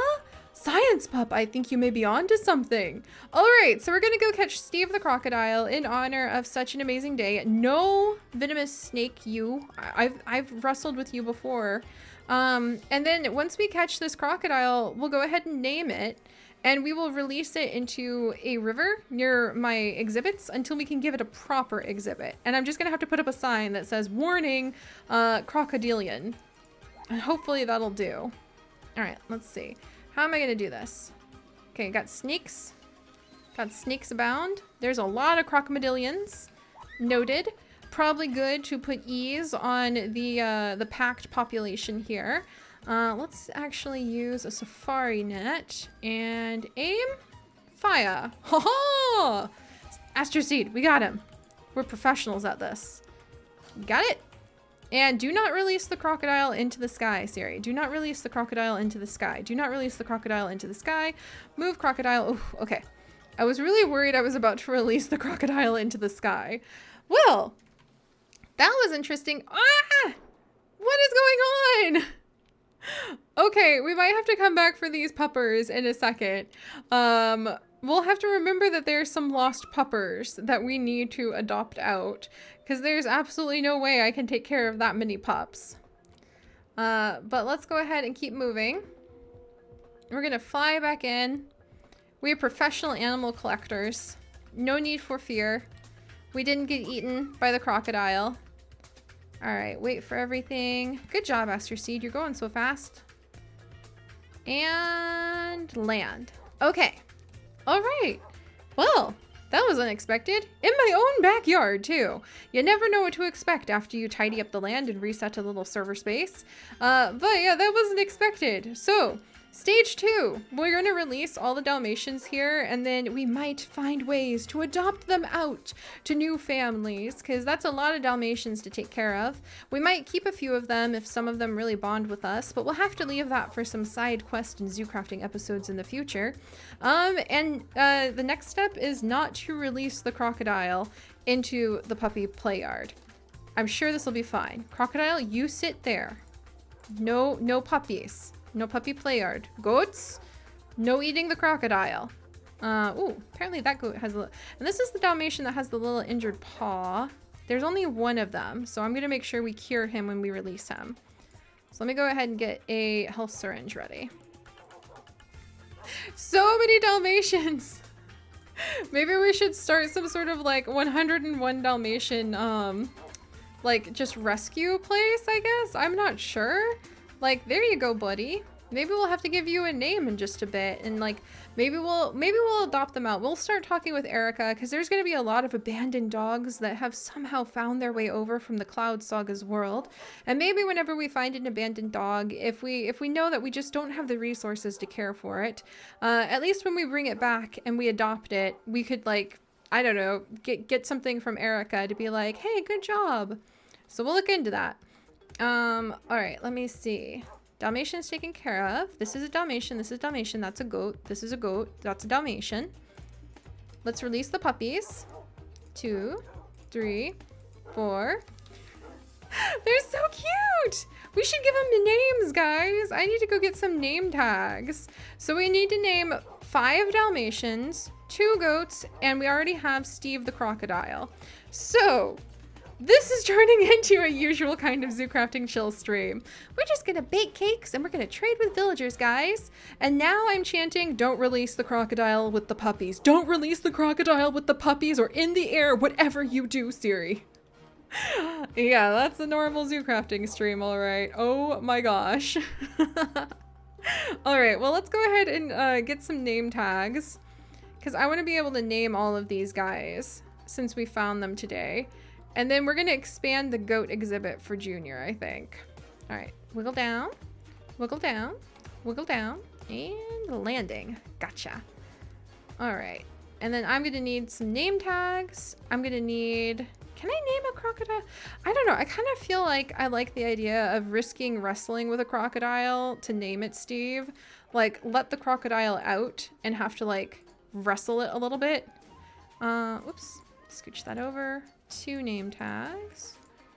All right, give me just a second, guys. I'm gonna need to make a few name tags, and then we are gonna name these this crocomedillion, and hopefully everything else too. But not yet. I'll let you guys know when I need the name suggestions. All right, let's wiggle over here. And okay, so I have 1, 2 goats, 1 crocodile, 1, 2, 3. Oh, gonna need more paper. 4, 5. So I'm gonna need 8 name tags altogether. All right, where's my paper? Do I have a spot for my paper in here? All right. Oh, that's wonderful. That's wonderful, Fox of Ninetales. I'm glad that you're doing some art. Let the croc out. I'm not gonna let the croc out until after we get to the river. No matter how much you guys beg, I think that Martha would have something to tell me if I released a crocodile in her foyer. Though, Martha, to be fair, you're the one who invites over creepers all the time. So it's kind of like tit for tat if I let a crocodile loose inside of the library. How did we even get here? I ask myself that every day. All right, so let's see. There we go. All the name tags we need. I'm probably gonna need some more essence berries to name everything. But let's come over here. And I need to get a name tag for Steve. There we go. And here's the question, guys. I kind of want to name, we have 1 male goat and we have 1 female goat. So I kind of want to name the male goat Pepperoni or Papa Pepe. What do you guys think? After the sim who we are going to have to do battle with, who has stolen the pizza. I kind of want to name one Pepperoni, or at least name him like Papa Pepe. And then I kind of want to name the other one either Mamma Mia 2 to go with Papa Pepe or Papa Pia. Or I want to name it Here We Go, or like Here We Go Again, or something like that. So let me have a little sip of my tea. Sorry if I sound a little stuffy. All right, yeah. Oh, Jacqueline, you're right. I need to throw in a few crikeys from the bottom of my heart when we release Steve the crocodile. Papa Pepe. I really like Papa Pepe. Yeah, I like Papa Pepe.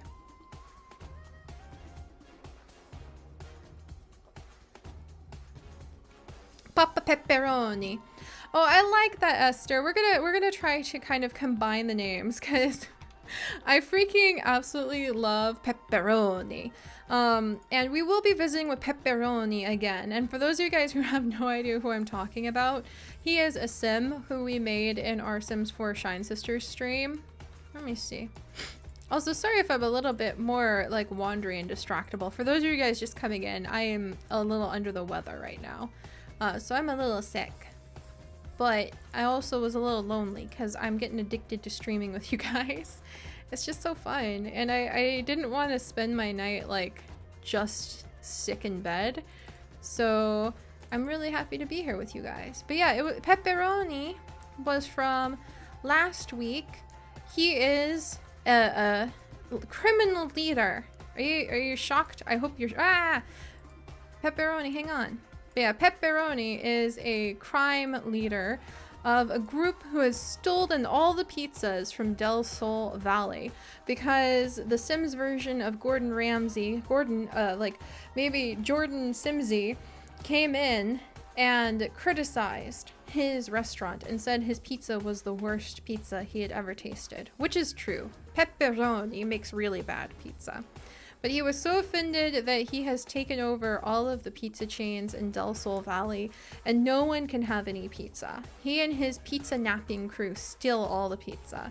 And that's what's going on in our Sims world. So that's Pepperoni, and I kind of want to make the goat's name after Pepperoni in honor. So Pape Pepperoni. It fits! Oh, I'm so happy. And did you guys think Mamma Mia the second to go with Pape Pepe?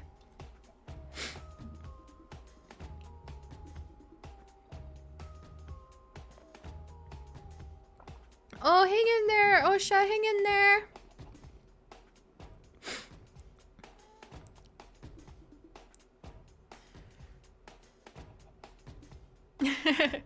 I'm glad that 100 goats for Junior. Man, if I could. If I could.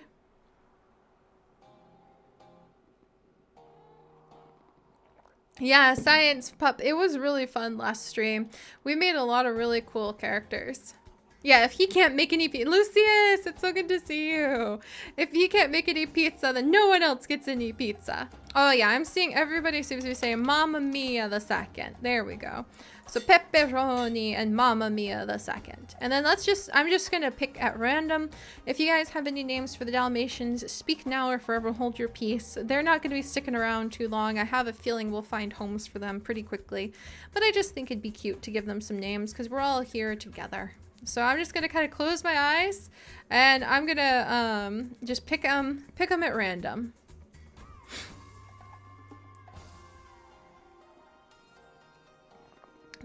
Hey Esther, what about 101 Dalmatian goats, huh? That would be a good challenge. That would actually be a really good challenge to try to do with like zoo crafting. We're gonna get Junior 101 Dalmatian spotted goats. All right, Rollo. I saw Rollo. I'm gonna go Rollo with 2 L's because I think that's a candy, and it's like still the month of candy, also known as February. I'm gonna go with pause because I see that a lot in chat, and then ooh, I like Darla.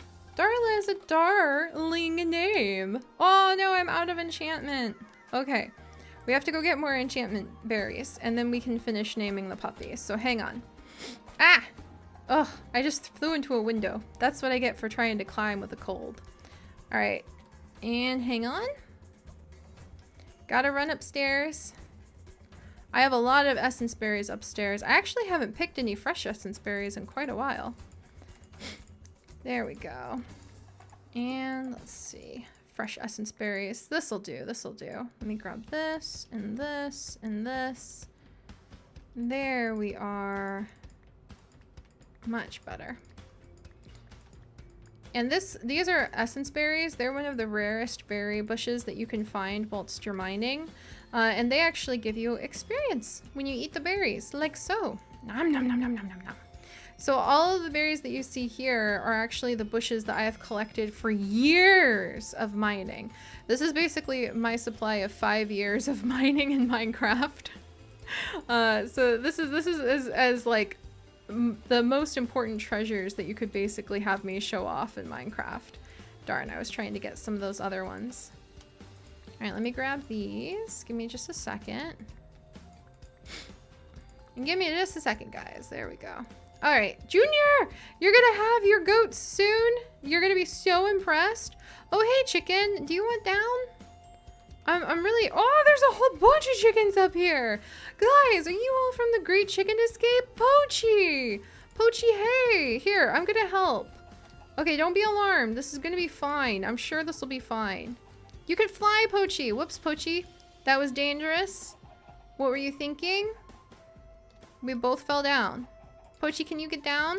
Poachy. Uh-oh, Poachy, I got you stuck in a fence. Okay, this doesn't help anybody. I don't know what I was thinking. I don't know why I picked up this chicken and I was like, I'm just gonna drop it off my balcony. It has wings. It'll get down there fine. And instead, not only did the chicken not get down there fine, now I fell. I don't know what I was thinking. I'm ashamed of myself a little bit. And Poachy's like, I can do this if you just get out of my way. Oh, thank you very much for the cookie, little chicken. Let's try this again, Poachy. Like a majestic eagle. Poachy, that's not how... Poachy, are you... Poachy, are you okay? That's not how you land, Poachy. I'm sorry. I take it back. I'll just walk you down next time. I'm sorry. Oh my gosh. Poachy, are you alright? You were supposed to land like a majestic eagle, not plow through the ground. Oh my gosh. I'm sorry. Poachy? Poachy? Oh my gosh. Are you here? Poachy? Poachy? Poachy? What am I, is that Poachy? Poachy? I'm so sorry. I'm so sorry. Sorry about that. That just really startled me. Oh, geez. Okay, there we go. Poachy's fine. Poachy's fine. Apparently Poachy's not very good at flying. I won't do that again. I really thought that would be totally cool. You two don't need to worry. I'm just gonna put you in safari nets and return you from whence you came. Very sorry about that. Yeah, just sorry to have yelled for people who are wearing headsets. I'm a little sick and I just saw, like, I was like waiting for the beautiful landing of the chicken and I was going to nod quietly to myself and be like, wow, isn't nature wonderful? And instead the chicken disappears into the ground and Seri did a bad thing instead of just a silly thing. And it startled me.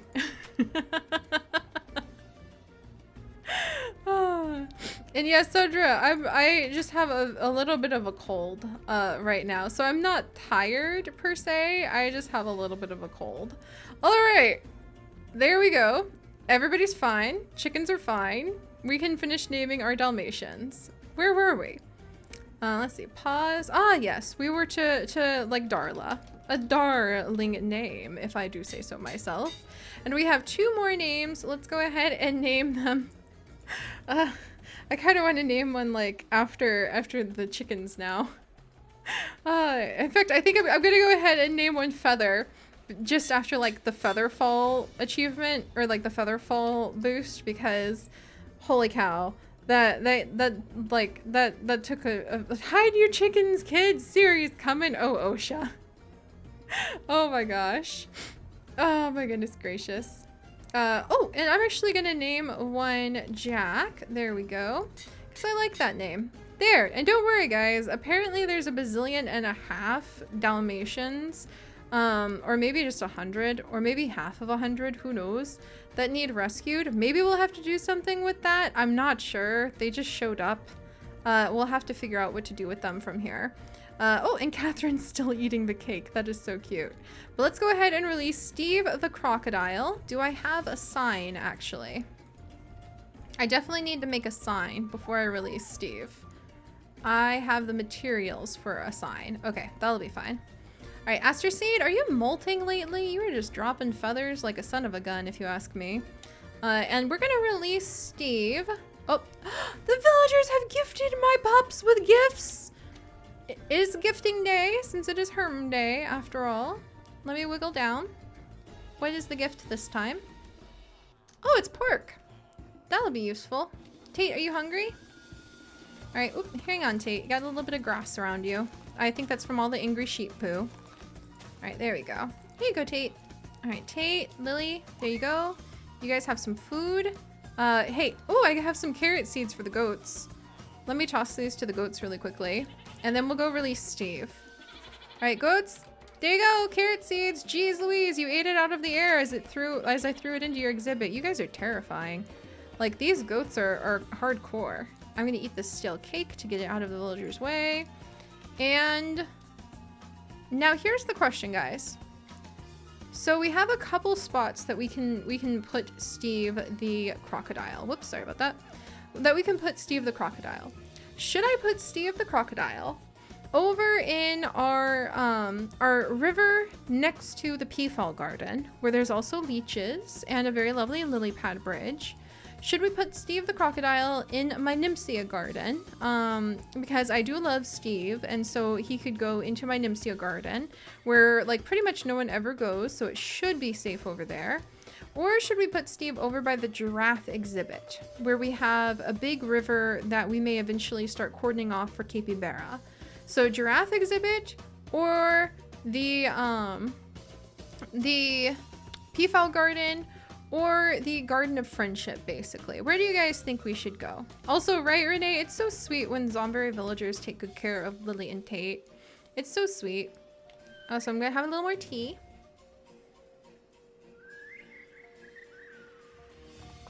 Oh, I'm seeing a lot of you guys say we should put Steve in the garden because I really love Steve. I kind of agree with that.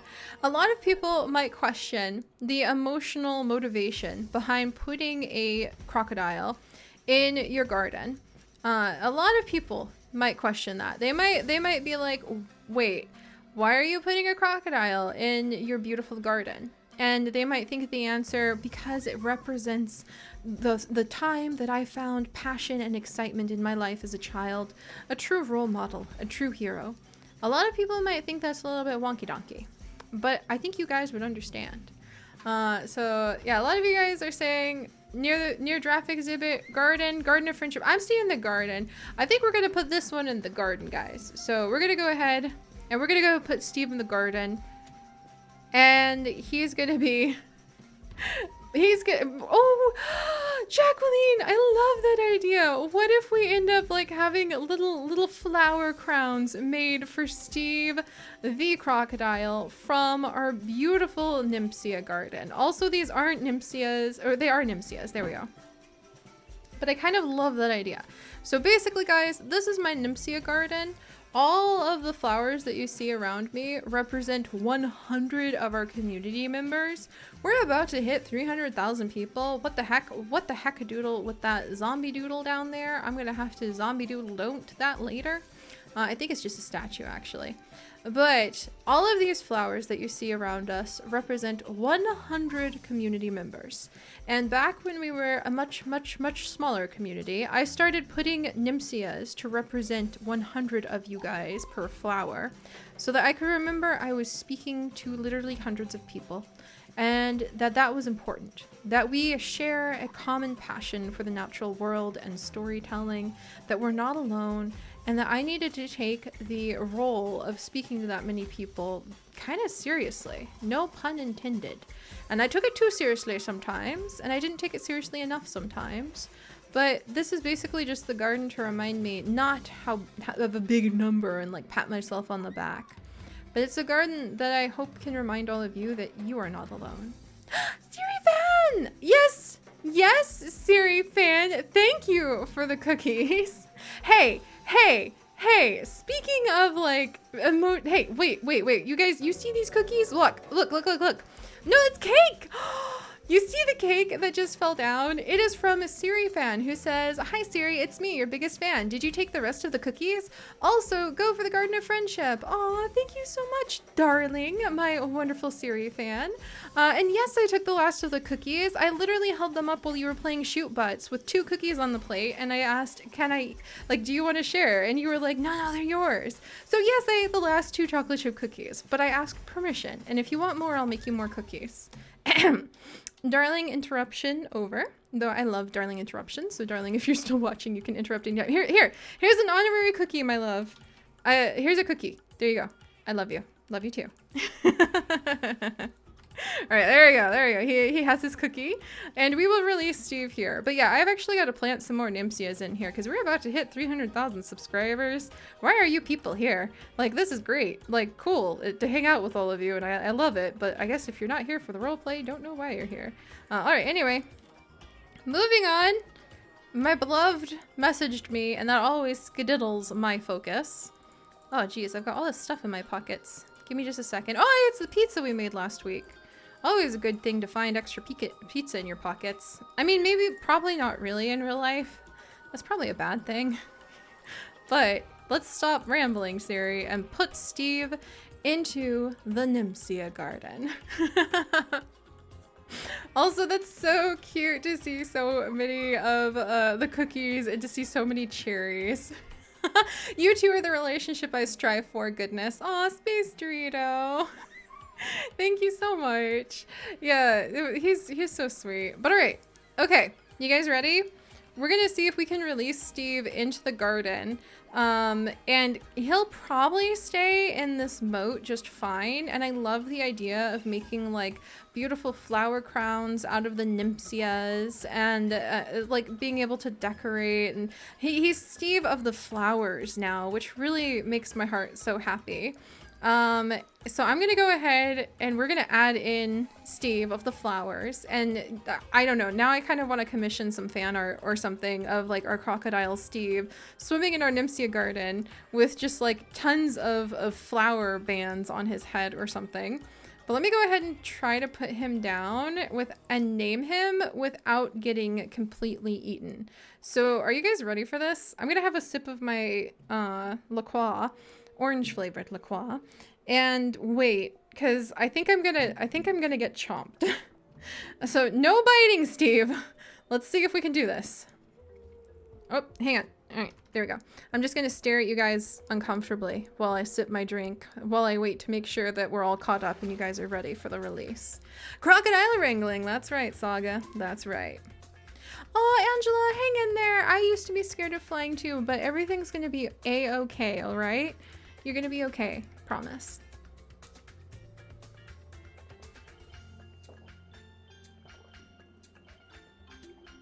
Kestrel, I'm not ready for this. Oh, Kestrel, oh, thank you. You've been cracking me up tonight, by the way. All right, ready? All right. Yeah, hi, Steve. Nice to meet ya. I'm just gonna sneak up right over here, okay? Okay, monk. That didn't work. Mwonk. Okay, gotta get a little closer to those teeth. Mwonk. Okay, still not working.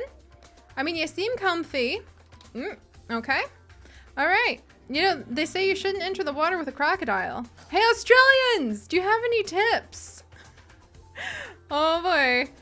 Oh boy. Release the Kraken! Or the Kraken, you might say. Eden, or Science Pup. All right, let's see. You guys ready? I got him! I got him! All right, well, there we go. I'm sure this is perfect. Never do a selfie with a crocodile, please, like this, ever.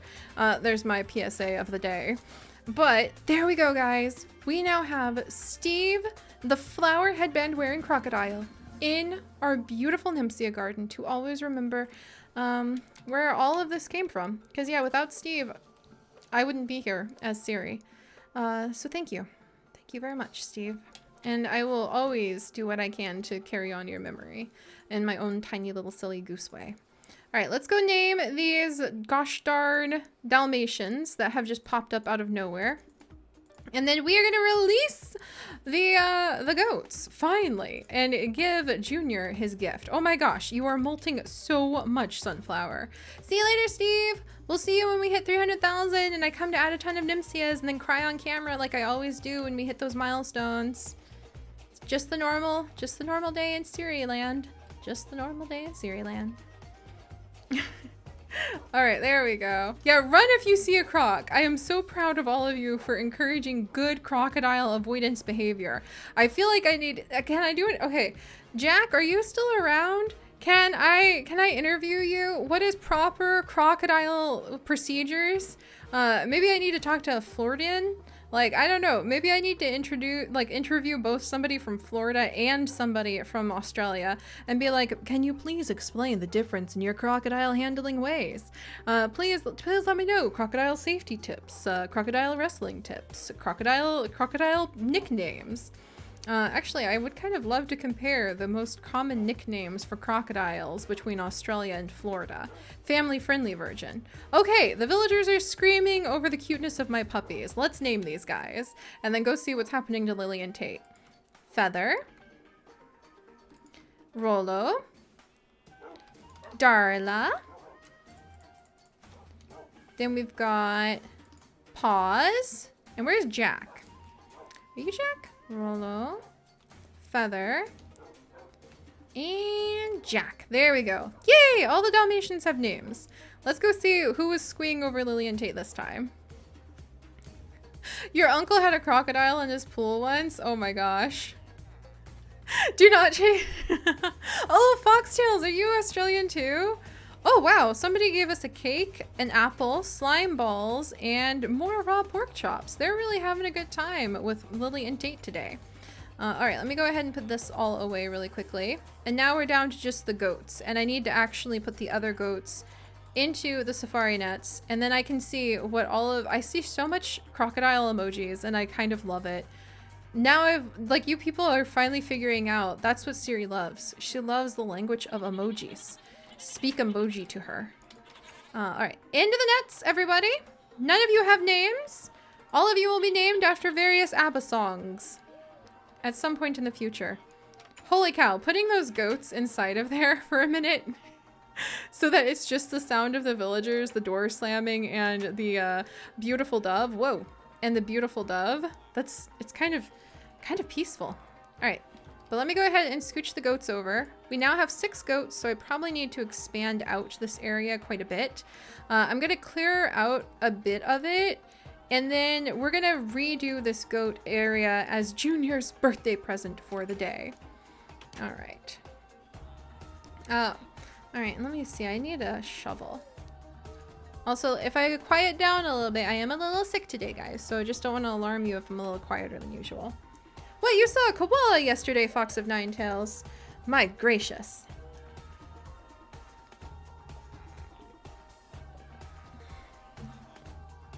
Oh my gosh, Mandy, a goat named Goatee.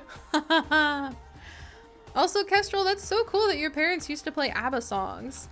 My dad was a huge Jimi Hendrix fan. Like, if I grew up with any music, though, to be honest, I didn't really grow up with a lot of music in my household. Because if my parents were listening to anything, it was usually my dad was watching Star Trek. I grew up with a ton of Star Trek. Voyager is still my favorite because Captain Janeway was so cool to me as a kid. Oh, look at all the amber. Thank goodness we're not bringing the goats over here while I'm clearing this out. All right. What do you guys think? Do you think I should go ahead and we should maybe make a little goat overview? So should we make a goat cave where it's just kind of like a cave that goes back? Or should we make kind of like a goat overview so that they can see, like we'll dig through the wall a little bit and then make it so they can see out. So cave or lookout? Oh, a Michael Jackson fan? Your dad was a Michael Jackson fan? That's so fun to see how some of you guys like had a lot of music growing up in the house. Yeah, there was a lot of Star Trek in my household. And a lot of Buffy, too. My parents were really big into Buffy. And a lot of Friends. My parents were very big into Friends. That was the first time I ever saw a grown-up cry over a TV show, was when, like, it was the season finale of Friends. And I remember I was so worried, guys, because, like, my parents were crying over a TV show. It wasn't the news where sad things happen and then, you know, then you cry about the news. My parents were crying about a TV show. So the thing is, because the show was called Friends, I thought that they were, like, actually maybe my parents' friends. And I was like, so they're not going to be able to see their friends anymore, like their real friends. So I, for a long time, for like a couple years after Friends ended, thought that my parents were so upset because their friends were lucky enough to have a TV show of their own so that we could keep up on their lives. And now my parents were so sad because they couldn't see their friends, like, faces, like their show anymore. So kind of meta if you think about it, considering what I do now. But yeah, for a long time, I thought that's why my parents were crying over Friends, is because it was like, oh wow, I guess my parents won't be able to see their friends as easily anymore because they won't be able to have their little TV show anymore. Okay, cave and lookout. Okay, so we'll make a cave and a lookout. Yeah, that's what I thought. I was so worried, Renee. I was like, this is so sad. My parents' Friends show Friends is ending, and now they can't see their friends anymore because they can only see their friends on this TV show. So it was really kind of silly now that I think about it, but it was kind of adorable. JD! Oh my goodness. Okay, hang on 1 second. Oh my gosh, you guys make me laugh so hard. And yeah, I remember you, Sandra. All right, so guys, I have to ask you a question. We're at a meeting point. Should we stop about this depth and just kind of double the goat area, or should we go like super large? Because let me come out here and see what the heck I'm doing. Because this is the first time. This is a historic day, okay? Not only is it Junior's 5th birthday, but this is the first time in eons we have expanded Zomberry Village in any significant manner. So I'm beginning to think, should we stop with how big I've made it, or should we make the goat area extra large so that we can kind of future-proof it for adding more goats? So should we just double it, or should we make it like extra big and just keep going? Well, that's gonna go right under. What would we go under? Let's look and make sure we're not gonna like suddenly cut into my aquarium.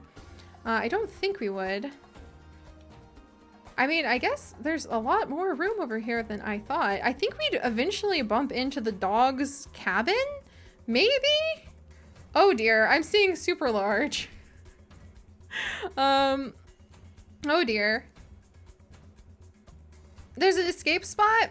Okay, we're seeing, okay, future extra, okay. I hope you guys are ready for a long stream then. Let's get on Astroseed and we're gonna see if I kept digging that way, what would we pop out on to?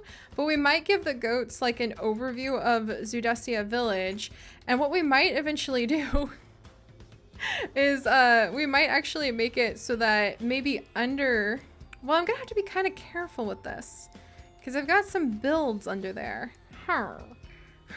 as Junior would say. Maybe I can expand the houses.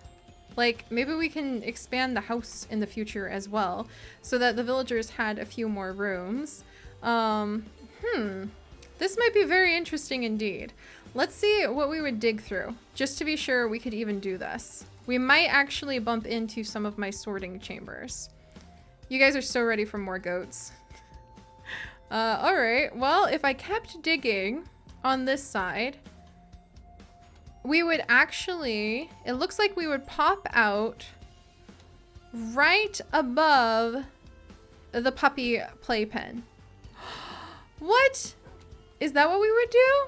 Okay, I think we'd pop out like right about here. And then, what if I could add, hang on. So what if I could have like a little, imagine this. We could kind of expand Zomberry Village so that the housing went into this little mountain spot. And what if we made it so that the villagers could actually come to a balcony over here and like wave at me while I'm working in my garden? I would love that. If we could expand this so that every now and then, like there was like a little house and a little balcony just right over here overlooking the puppy playpen. Think about it. You guys, the villagers would always be visiting and they'd be like, oh my gosh, my nose grew 3 sizes bigger than my heart. Here, have some more gold. They could come and visit with the dogs and just like drop items. I could put an item picker upper so that we could have all, like, look, they just did it right now. Somebody is just like over there. Who's a good boy? With Lily and Tate. We could make a little balcony right here so that they could come and see the dogs. I could put an item collector down so that I could collect whatever they threw for the puppies as donations to the dogs. And the goats could have an overlook on this side. I think that would be amazing. So that may take more projects than what we can do today, but we can at least hollow out the area and get the goats in. So let me fly back over here. Also, I might need to make more tea in a second. I hope you guys are okay with a little bit of a longer stream. This was going to be simple, but I think Junior highly approves of this vast expansion to his goat domain. And, pardon me, Laura, I don't really have a lot of extra safari nuts right now, Laura. Here, okay. I know I was supposed to do a lot of trades with you. That'll have to wait for a side quest at this point. All right, there we go. There we go. And then let me get out my big mining guns now that I know what we're up to today. Ha ha ha ha, Moss Slugger. It has been a while, my friend. How many of you know what this puppy does? It's been a long time since I've mined in Minecraft. But I think I'm ready to stretch and make this happen. So you guys ready? I'm also going to have a little bit of, I might need to take a tea break in just a second before we get going. But I'm so excited because we can make like a balcony so they can overlook what's going on. All right, so let me settle in. How many of you guys know about Moss Slugger? And you guys like having a longer stream? Yay, okay. Also, random entertainment, it's actually birdie bedtime, which is one of the reasons I don't have my webcam on. The birds are already asleep. So they occasionally open an eye and they're like, why are you still talking? So we probably won't go for too much longer, but if you guys let me get some tea, then we can definitely work on at least clearing out this new expansion and getting going. We might have to do finishing touches in future side quests, but I'm excited about this. So all right, 1 second. 1 second. I'll be right back, guys. I'm just going to give you guys the giraffes for a minute. I'm going to go hug Chips and make some tea. I will return shortly and we will start ironing out. Whoops. And we will start ironing out this hillside. All right, giraffes, what happened? What happened, Giraffe Cam? Let me fix you. Giraffe Cam, why? Oh no. Oh no. Okay, hang on, guys. Squeak, squeak, squeak, squeak. Squeak. Okay, it's fixed. I'll be right back.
Have you guys picked up any villages from all the hemming while I was gone?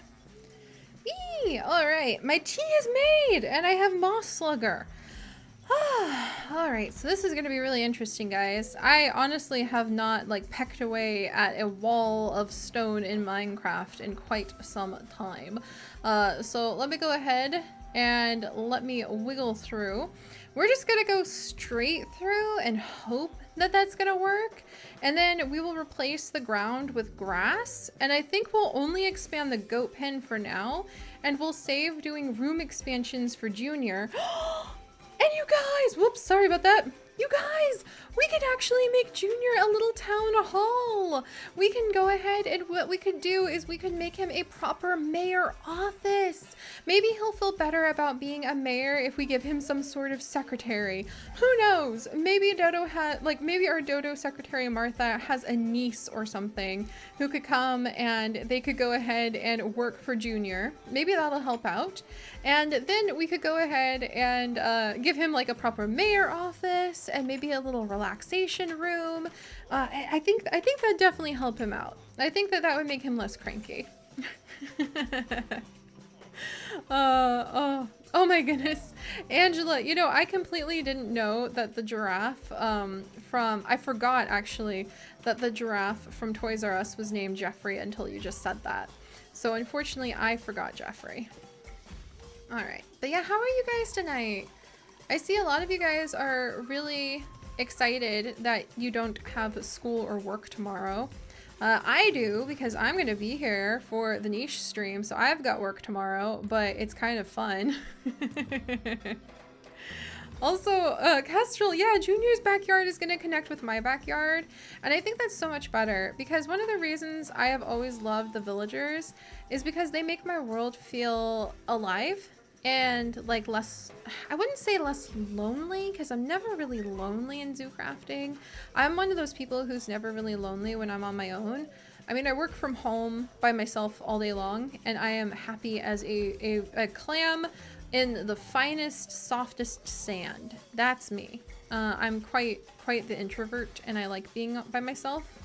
But I will say that when I am in my world here in Zudesia, I love having the villagers around because they just add so much personality, and it's just so fun to see them and feel the pride of having converted them from zombies and given them a new life. Yeah, Emily, I would make him an office behind the bookshelf, but I think I'm gonna save that for just expanding. Maybe we'll give him a secret door too. That would be so cool to give Junior like a secret door as well. Oh, Oshi, you're gonna go see Hamilton tomorrow? Congratulations! I know so many of our wonderful community members love Hamilton. Alright. Let me see. Oh, Emerald, I hope you're able to come for our niche stream tomorrow, but never worry, like, if you miss a stream or anything, guys.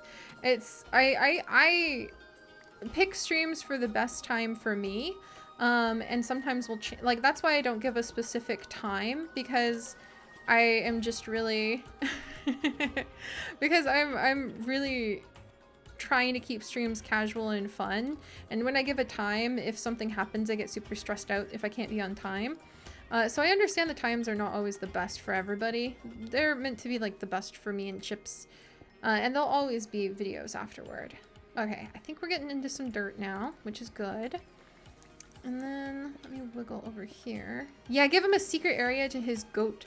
Give him a secret door to his goat area, Alexis. I think that'll be good for Junior. So he can go and like pet his security goats. Maybe discuss security matters with them. The way that I discuss security matters with my security cats. Jeez, just how far does this go? This is gonna be interesting. Very interesting indeed. I think I'm gonna go ahead and just keep going straight for a minute and see what happens. Like, where does this end up? This better not, we better light this place up super careful so that we don't, ah! I was about to say so we don't get zombies, and then one of the villagers starts yelling about my puppy, and I was like, no zombie attack! Jeez! Don't scare me like that, you guys! Screaming over adorable puppies is one thing, but right when I was worried about a zombie attack. But thanks for the cake. I'm really glad you guys are enjoying Junior's birthday so much. I'll put the cake away safely. My goodness. That gave me a startlement. Do I have... Let's see. Let me wiggle this way. And let me wiggle this way. Oh, Kestrel, I'm so glad that you're able to join today. And over here, where am I going? No zombies allowed. No zombies allowed in this ABBA goat concert. Oh my gosh. It is kind of like an ABBA goat concert. All right, where does this lead? Okay, we're almost there, guys. We're about to burst out. Oh, we burst out the other side. And where are we? Are we right where I wanted? We're pretty much right where I wanted to be. Perfect. Okay, so the goats will actually have this side over here.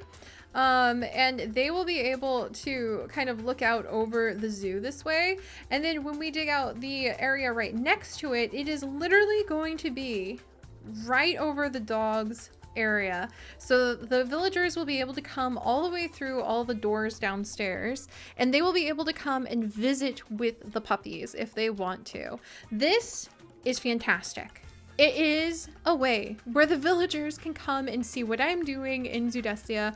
Our backyards will be connected together, and we will have a little bit of that feeling of community here in Zoodesia Zoo. I am so excited. Also, patrons, oh my gosh, with all of the chat going on, I really hope that if I don't make an ABBA goat concert ad for our little streams, please remind me, and I totally will. But all right, let's go ahead and I'm going to do a little bit more clearing away. And then we're going to have to fly off to that grassland and go gather up a ton of sod to put down. Des, hey! So good! Oh gosh, you're watching while you work out? That is so cool. I'm so excited to see you. Let's see. And then wiggle this. Oh, there's some fossils. Question, should we leave the fossils as decor? Because I kind of like to leave the fossils as decor, personally. Ooh, there's some fossils down here, too. Also, what is this, then? Onyx ore. Really pretty onyx ore. I think I'm going to leave the fossils like a little column as decoration. And also because it looks like it gives support to this area, which I think is pretty cool. All right, oof. All right. Let me clear my backpack really quickly and catch up with you guys. Where's my tea? There's my tea. We're gonna do this. Emberlate, we have quite a few Australians watching. All right, all goats need to scooch into the designated goat section of my backpack for a second so that you are safe and out of harm's way. Also, we have to be careful when we release them because the goats will eat safari nuts. I have lost animals to goats eating the safari nuts before. It's mildly traumatic, I'm not gonna lie.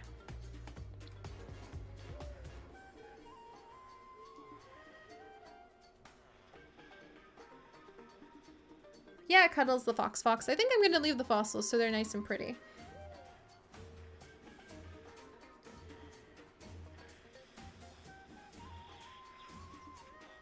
My tea is too hot to drink. That's very sad. I tried blowing on it, but it's gonna be a little while. All right, and let's put these goat name tags away so I have a little bit more to work with. My sorting fairies would be somewhat horrified of my backpack right now, but you can only do so much at a time, I'm afraid. All right, amber, there we go. Okay, so I think we're gonna expand this area a little bit. And I wanna give the goats, I wanna figure out how big I'm gonna make this. Because I think I kinda wanna, where is the edge? The edge is over here. I think I want the goats to kind of have, where's the top? Right about there? Like right here. What the heck was that? Oh, it was some glowstone because that was one of my special light up pieces. We're gonna have to be careful to light this side of this hill up too so that no zombies spawn, drop into the goat pen. The goats, for some odd reason, not eating zombies on sight, would then let the zombie into the village. So we're gonna have to be very careful not to let them eat my villagers. Let's see. Should I have it like right about here? Give me just a second, guys. This is kind of a finicky little decision. about how deep to make the mountain for the goats. Well, you guys said we should go big. Goat big, I suppose. Like so? Maybe this big? I think this big, because then they can kind of have like a little bit of a side view, which means I need to keep digging until I find this spot. All right, there we go. And then we'll go down here, and then we'll go over here. All right. Yeah, right. We don't want the zombies to go and visit with the goats and then eat my villagers. That is not part of the plan. That is like anti-plan. Oh my gosh, this place is gonna be huge. How are we gonna fill it? This is like a gigantic goat play yard. I mean, should it just be goats? I mean, I guess it's Junior's birthday and he loves goats. I guess this can just be for goats. But this is gigantic. This is like as big as the main Zomberry village area. What? Maybe Junior will allow like a small garden or something. There we go. I'm gonna dig out to this side, I think. Right here. And this is where I want the other edge to be. All right, there we go. Oh, we got an ammonite shard. And actually, I think I am gonna connect up the dirt again. And we'll have like a little spot, like a little edge that connects there. All right. So yeah, Silver Wolf, do you think we should just fill it with more goats? The goat penthouse. Should we put like a pool? Should we put like a big giant pool in here for the goats? And this is just like a gigantic goat retreat. Oh my gosh. Like, what does a goat have to do to get into this place, right? But all right, look at this place. This is giant. Just for goats? Just for goats? Goat feeding station, goat beds, goat brushing area. Oh my gosh, Osha. All the avogoats. This is so big. This is much bigger than I thought it was going to be. More, a goat spa. You guys! What if we had the mud spa return? How many of you guys remember the mud spa from the OG world? Because now I'm thinking, I think these are going to be kind of pampered and spoiled goats, but I think that they would allow, since, I don't know, maybe goats like to play in mud, but I think they might allow the mud spa to make a return. Like maybe in the corner, and then maybe we can make it go downstairs a little bit, but maybe at least an entrance to the mud spa, because that was from the very first day, or like the very first series of zoo crafting. So like maybe in the corner we can have a little entrance where you can walk in and be like, the security goats have funded a return of the mud spa. Please be mindful that goats get first rights at all of the spa's services, but you may come to the spa if no goats are currently using it. My goodness. Oh my gosh. Oh, like a big area. I like that, Angelina. A big area where we might oh, that pizza was very filling. Where we might have like a security spot for the goats to watch. Oh, so many of you guys are like are into the mud spa idea. Yeah, that was quite a while ago. I mean, I kind of wish we could do like a rock climbing thing, and we might be able to make like a rock climbing wall. Oh, that'd be really cute. I think we'll only have like the back portion here open up to the outdoors, because maybe we'll dig up a bit and then maybe we can make a rock climbing wall for the goats so they can like scurry up the sides. Oh, that's what we should do. We should make little goat mountains in here. That might be good for them. All right, let me wiggle this way. Oh, you guys are like feeling the nostalgia. The mud spa with goats. Fairy lights to decorate it, an underground hot spring. I kind of love this. We'll leave the fossils as decoration too. All right, well, this may take a little bit more work than I first anticipated, but nothing is too much work for my beloved son, Junior. All right, let me clear away all of these gravel pieces really quickly. But let's actually just get started with clearing this area out and putting down grass, and maybe a few spots where we can have like a little mountain climbing spot, because we don't want any zombies. You guys are right. Yeah, we'll make a rock climbing wall because I think the goats would really enjoy that. I think Matt, I think that maybe we'll do like a rock climbing wall, and then maybe we'll make like some dinosaur. Ooh, hey, okay. I guess we're gonna have a window here. Okay, that's fine. My shovel broke. That happens. I guess we're gonna have a little bit of a window there. Maybe I should put something down? I might need just some normal. Give me a second. Where's Chick Pickety? There you are, Chick Pickety. I think I might fill that spot in because I actually do want to have a rock climbing wall there. All right. But yeah, okay, so we've got lots of great ideas that I think are going to need to make some fantastic side quest episodes. But for right this second, I think we're just going to at least get there. Yeah. I think we're just going to at least get the grass put in and the goats released and this place lit up. And then I think we might have to do like a ton of side quests where I'm just going to be slowly but surely adding to this over time. Because the idea went, let's double the size of the goat pen to now we're going to have a spa. We're also going to have like a security center, a rock climbing wall. These are the most spoiled goats in the world, but nothing is too good for my son. All right, there we go. Or there we goat. I always say there we go, to the point where my beloved little patrons will kind of joke about it, but I wonder if I should be saying, there we goat today. All right, there's a lot of, stop that, villagers.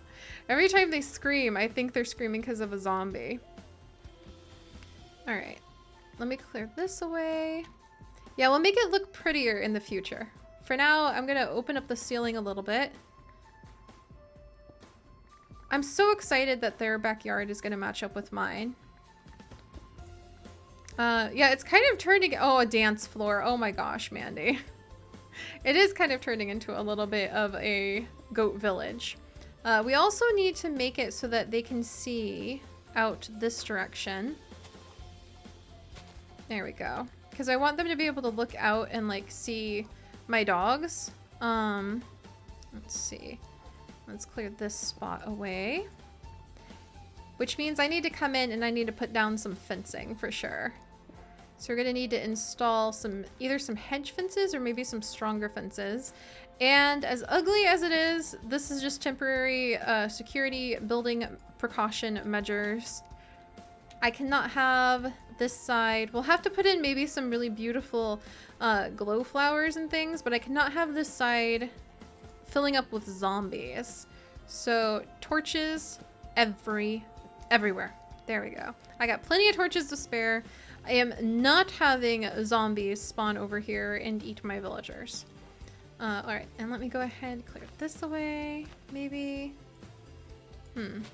Yeah. And then I'll need to come in and put down some fencing.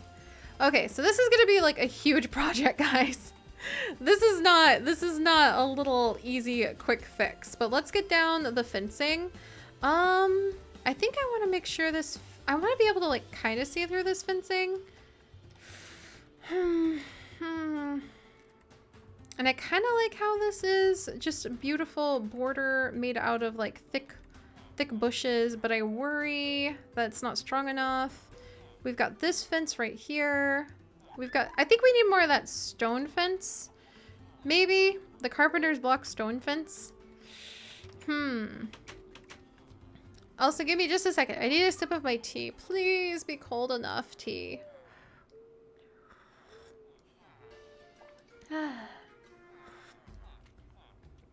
Holy cow. You guys are so hilarious.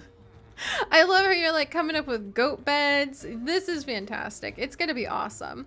All right, we're gonna go get some grass that we can put down.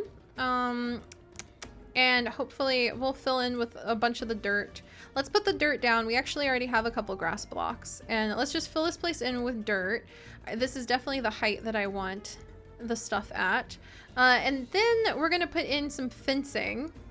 I think, because I want to be able to see my doggos. I want them to be able to come over here. Maybe I should put in some glass fencing made out of hedge fence. We might be able to do that. We're going to do some fancy fencing, and then we're going to release the goats after we replace all this with dirt, which is going to take a minute. So why aren't you guys entertained? It's your turn. how would you entertain the Seri right now? The Seri has entertained you for a good portion of the evening, I hope. Let me go ahead and start the very slow process of putting down dirt. Yay. Thank goodness we have the right tools.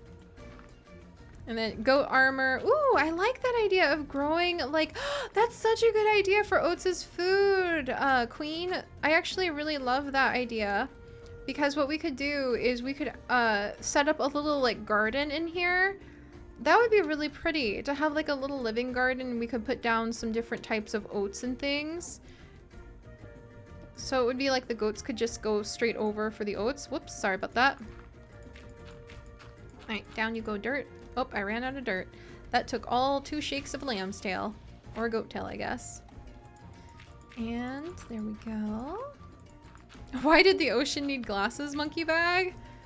Because it couldn't see, I bet is the answer. Oh, because it couldn't see very well. Monkey bag, I think you found the answer. How to entertain a Seri. Very bad puns. Oh my gosh. You know, I didn't know I had bad puns in me until I became Seri, because I've told you guys before, the name Seri comes from the fact that I was very serious, okay guys? Everyone laughs too much in this world that can so often be full of strife and difficulty. I just couldn't understand how people could just take life so easy when, like, there was so much to be stressed about. And now my name has kind of become a pun upon itself, because I like laughing now, and I learned how to lighten up. I need kelp. Next time Chips does his thing where he's like, ugh, when I do like, he's really good about it, but when I do like bad puns, he'll be like, that should be illegal, or he'll be like, you should go to jail, in a joking way. And next time I'm just gonna nod really seriously at him, no pun intended, and be like, yeah, I know, I need kelp. And I'm gonna see what he does. Oh my gosh, Kestrel, that's so sweet. You can't even imagine a seriously stressed out Seri. What is this? It's the top of the dog's cabin. We could not have measured this any more perfect. We are literally 1 block away from crashing into our dog's cabin. I am so glad that we measured it like we did, guys. Props to you. Props to you. Seri is Seri because she's serious. Wink. Let's see. I'm gonna grab this. There we go. Who's there, Sandra? Knock, knock. Who's there? I'm curious now. You've got my attention. Yeah, we should definitely build maybe a little garden for the goats. I think today we're just putting down grass. We're putting in fences. We're installing some lights. And then we are going to release the goats, because this is already more work than I thought I was gonna do. I was like, yeah, maybe we'll expand the goat exhibit like 8 blocks. 2 hours later, here we are. There we go. Yeah, we're definitely gonna do a garden, Angela. I'm very excited about that. Cow says. And let's wiggle this way. Oh, rest well, Rosie. I hope your ankle feels better. I'm so glad I'm feeling okay enough to stream. I was so like stressed that I was like, no, it's Junior's birthday, his happy herm day. I don't wanna be sick. And I get really cranky when I get sick because I can't stream very easy, or I can't like record. And I hate the days when I can't record because I feel like I wasted a day because I want to tell adventures. I'm gonna go on adventures. Right, let me look up this. Yes, I agree, Issa. The fairy lights are much more magical than torches. However, we're a little bit pressed on projects and on time. So I think tonight we should all, I mean, see, that's the other thing. Often people will pressure themselves so hard to try to tackle so many different projects. It's so easy to beat ourselves up over not doing something perfect the first time. But my friends, today will be a good lesson in being able to do enough and patting ourselves on the back about it. So I'm trying to make it kind of look a little bit more organic by leaving some of the blocks in. We'll see if I like that look. So tonight, we may not actually get to all of the things that I would like to do to this wonderful goat exhibit, I suppose we can call it. But I think we'll be happy with what we get done. All right, let's clear these away. And let's go get some dirt. And yeah, it should be safe now that I'm away from the fossils to use this again. But we're gonna go dig up some dirt. Not on anybody. Like we're not gonna go detective and try to investigate some sort of nefarious mystery of who stole the cake in Zomberry Village. We're just gonna literally dig dirt. So sorry if it sounds a little more exciting. You know, I know Detective Pikachu is coming out soon, so people might have a precedence of expecting like digging up dirt being about something more interesting. But we're literally gonna go dig dirt and we're gonna put it down. And we're gonna build a fence. And we're gonna release some goats. That's our night. I think it's a pretty good night. Alright. Give me just a second. Oh, hey, Emily. What do you call a horse? What do you call it when you see a horse by the water? A seahorse? Is that the correct answer? I feel like I'm like kind of confident in that. I don't think I need to call in. I don't think I need to use a helpline. I'm pretty sure the answer is a seahorse, right? It's a seahorse, right? You will be missed. Oh my gosh. Oh my goodness gracious. All right, and we're gonna fly down to this big open field, I think, and we're gonna go dig up some dirt. Right, Redaru? It's so hard to get over perfectionism. I highly recommend reading the book Overcoming Perfectionism for anybody who knows they struggle with it, because you guys have seen this huge change in my life in the last few months, and it's entirely because of that book. I'm not joking. All right, let's find a good dig spot. Okay, that has Komodo dragons and venomous snakes. Not a good dig spot. But what about over here? I kind of like dig spots where the biomes meet. There we go. Because then if you like wreck the countryside, you can pretend we're gonna take all the dirt from over here, and we're gonna pretend any of the wrecked look that the side may have is just a mudslide going into that swamp biome. Yes, Mr. Pigu, a mudslide. So we're gonna make a mudslide. We should make an actual mudslide for the goats. That would be so cool. Oh my gosh, Goaterade. Oh, Emily! Okay, yay! I'm so glad. I'm so glad that it was seahorse. Alright, let's see. And there's Aster Seed. So we're gonna just gather up the dirt from up here and kind of make a mudslide into the swamp. And then we're gonna take that dirt and we're gonna give it to our goats. Okay.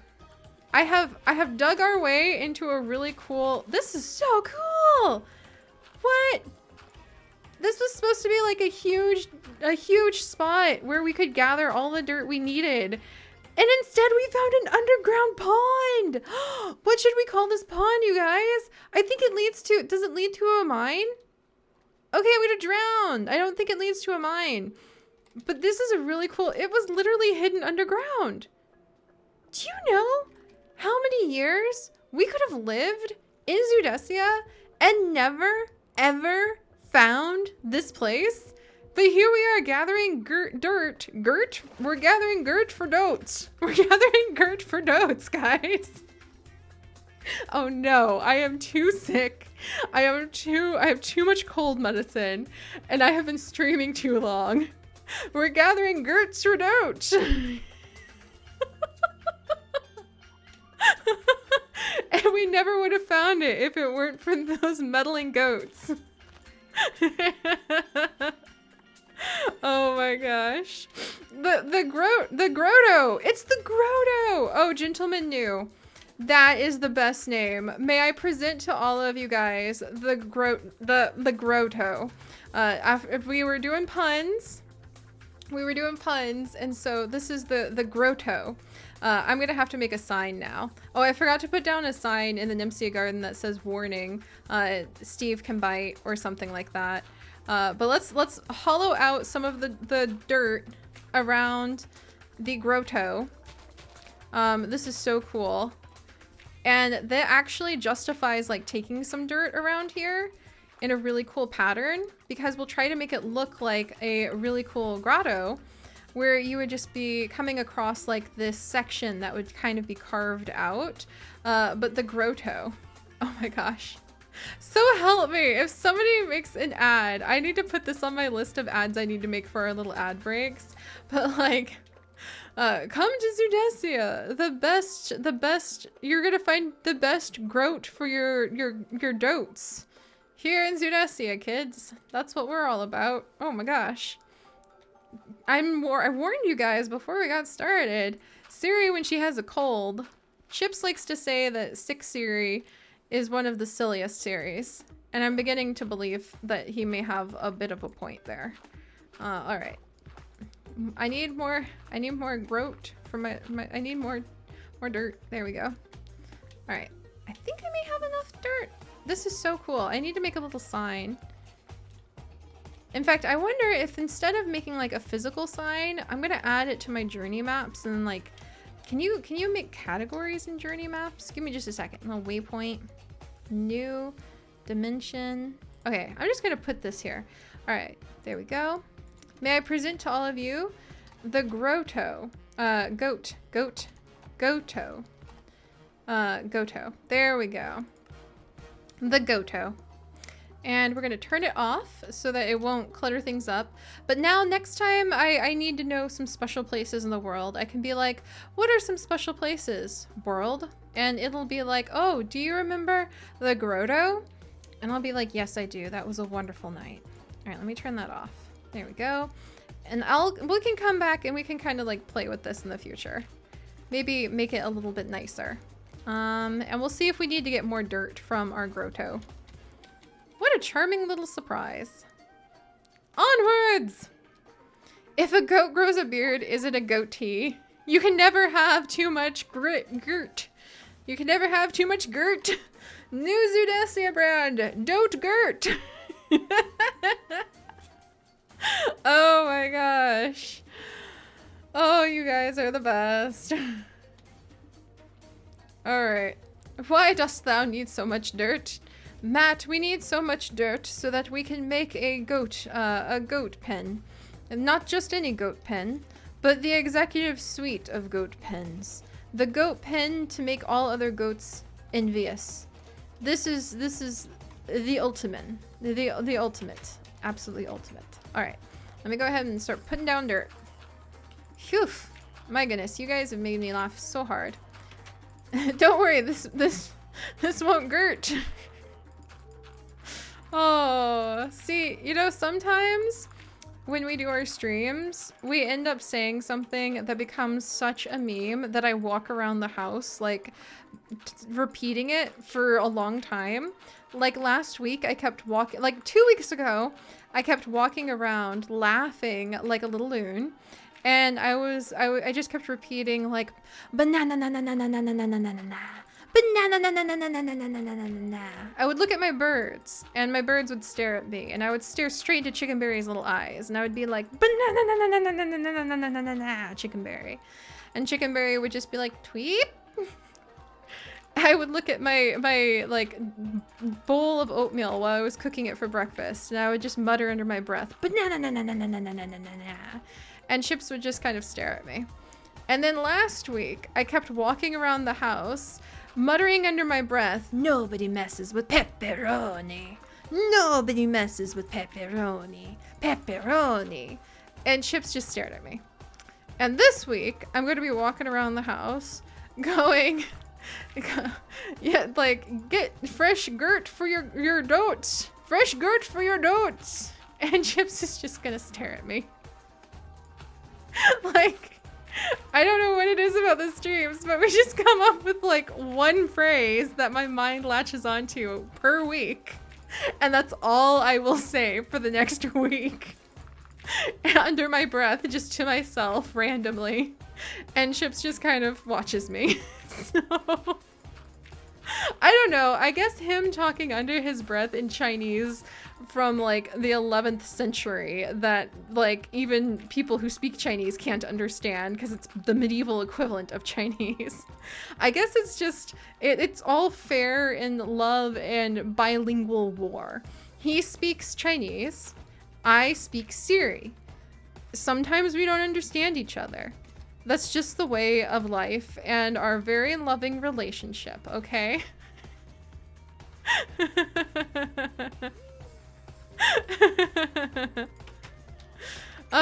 No, it's Sea Blaze Quake. See, I don't even think he's like, what is wrong with you? I think that this is one of the reasons he loves me, because every now and then he'll just smile at me and he'll just nod while I'm just muttering to myself. And I think that I am so ridiculously silly, and he works in such a serious field, no pun intended, is kind of, oh geez, those villagers are scaring the badoodads out of me yelling like that. Is one of the reasons that he can just kind of like relax with me. But all right, who are you gonna call? The Goat Butters. Oh dear. All right, where's my tea? I need my tea. I was giggling too hard. Ah. Oh. You have a very serious question. Why did the crab never share? Because he was shellfish. You guys think you can get a pun joke over my head? My puns could probably, like, go to school before you. That's how long I've been telling puns. You goat to be kidding me. Oh my gosh. All right. But let me see. So I'm actually down here because I'm trying to make a, oh geez, this thing again. I want to make a window, please. Yes. And then I need to fill it with glass panes. Okay, and I want to make a window out of oak leaves. So I need to go back upstairs and get oak leaves. Nobody panic! This is a confusing building mod, but I'm going to be able to figure it out. And yes, Delphron, it is indeed Celestial Seasonings Peach Tea. Once again, this is not sponsored. If I could get sponsored by Celestial Seasonings Peach Tea, I completely would, because it is pretty much the only tea I drink. It is mild enough to be drunk all day long. And when I say drunk all day long, I do not consume alcohol, so I do not wish to send mixed messages there. I am attempting to explain to you that I drink tea and somehow making a mess of it. So I drink tea all day long. It is the past verb for drink is drunk, but I drink tea all day long.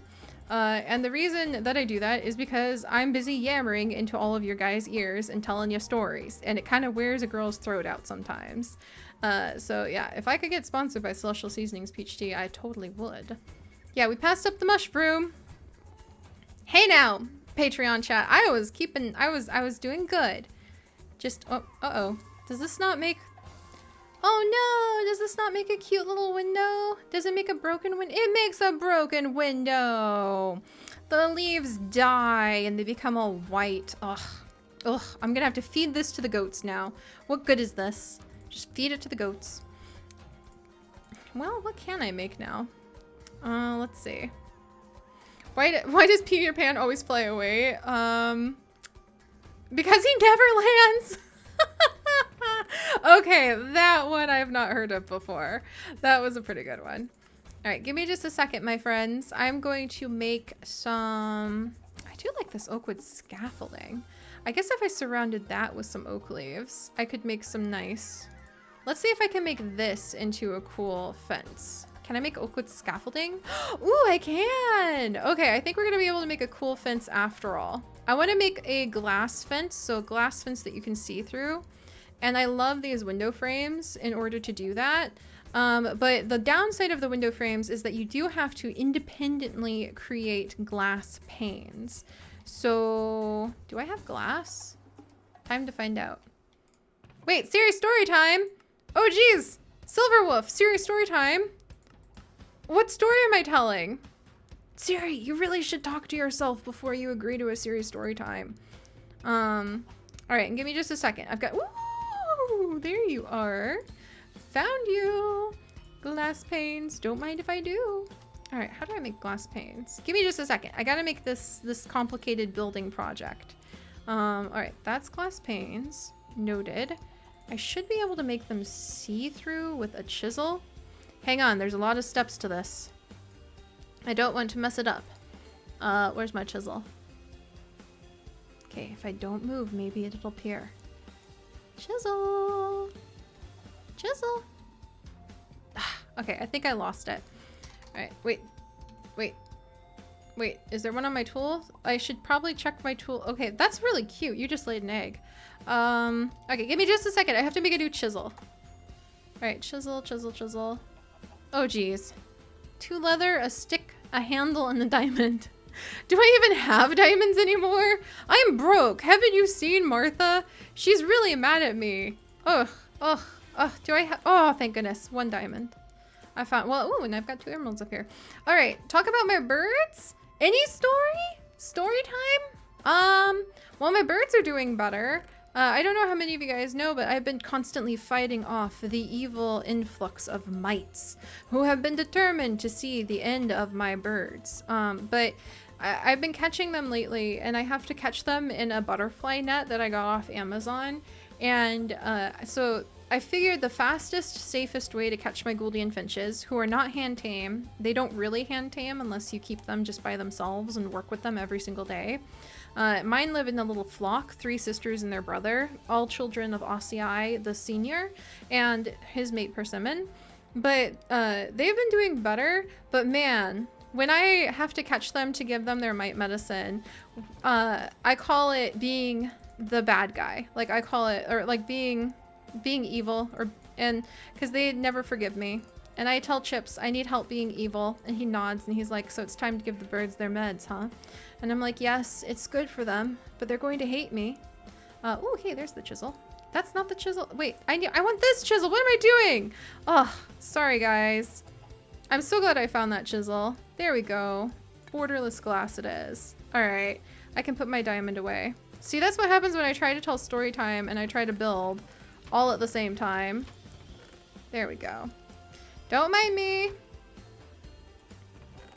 I warn you guys, I'm sick tonight. This is gonna be a little silly at times. Let's go put in our fence. But anyway, the birds are doing better. I guess that's my story. I catch them with a butterfly net. I used to try to catch them with my hands, but they are very small and they are very fast and they are very mad when it's time to give them their medicine. To give them the mite medicine, it's called S76, and I have a little dropper that I put it in. Oh my goodness, where did you get that little bundle of happiness and loyalty? Oh dear. All right. This guy is very happy to see my dogs. Let's go see what he's given me. You got this. Thank you, guys. Thank you. Where's the iron that somebody just promised? Hey, sweetheart. But yeah, anyway, I have to catch my birds with a butterfly net, which is a little exciting for all of us involved. I stick the butterfly net in their big giant cage, catch the first bird who flaps into it, pull them out. I have to get a syringe. It's just like a little plastic syringe, and put a drop of the medicine on their little tiny thigh, which is like smaller than a toothpick, because the birds there's no bird under the feathers. They're just feathers with heartbeats, and that is my finch. And then I release them again, back into the cage after I've gotten all of them. And then they all stare at me in horror. And if I so much as like breathe in their direction, they like fly around freaking out. So I feel really badly, but I'm going to get rid of these mites so that we can have new burbs. No new burbs until the mites are defeated. The evils of the mites will end eventually. All right, but what was I doing? Let's see. Let's go ahead and install... I'm gonna put dirt there. Maybe? Thankfully, I brought a ton of oak leaves, thinking I would need them for a different decorative purpose. But we can actually use these leaves to create like a security roof of leaves, because of course I would build with leaves once we're done. And I want to make... like, I want them to be able to look out like this. Give me just a second, guys. And let me come over here. And wait, who caught what in the net? Actually, now that I think about it, I guess if you guys wanted a story time, the most exciting story time I can think of about like unexpectedly catching things. And actually, I have an idea for making a column to make this kind of look like it's being held up. But if I had to tell any kind of story about like unexpectedly catching things, I caught a water moccasin once. A water moccasin, for those of you guys, no, was it a water moccasin? Or was it a, let me think. Yeah, it was a water moccasin. But I caught a water moccasin, which is a venomous snake once. Have I ever told you guys about that story? All right, let me go ahead and clear it this way. I'm gonna go ahead and put this in. Got an idea. Yeah, Redaroo! My birds are literally just feathers with heartbeats. There's not a lot to a Gouldian finch. They're very small. They're very, very small. And I didn't make any corner pieces, Renee, but I'm gonna get around that by cheating. All right, let's see. I need to go ahead and let me remove this. Okay, Osha, so I didn't tell the story about when I caught a copper snake, or a copperhead, or actually a water moccasin. Geez, Seri, keep your story straight. But yeah, there, like, if you guys want a story time, there's not much to this one.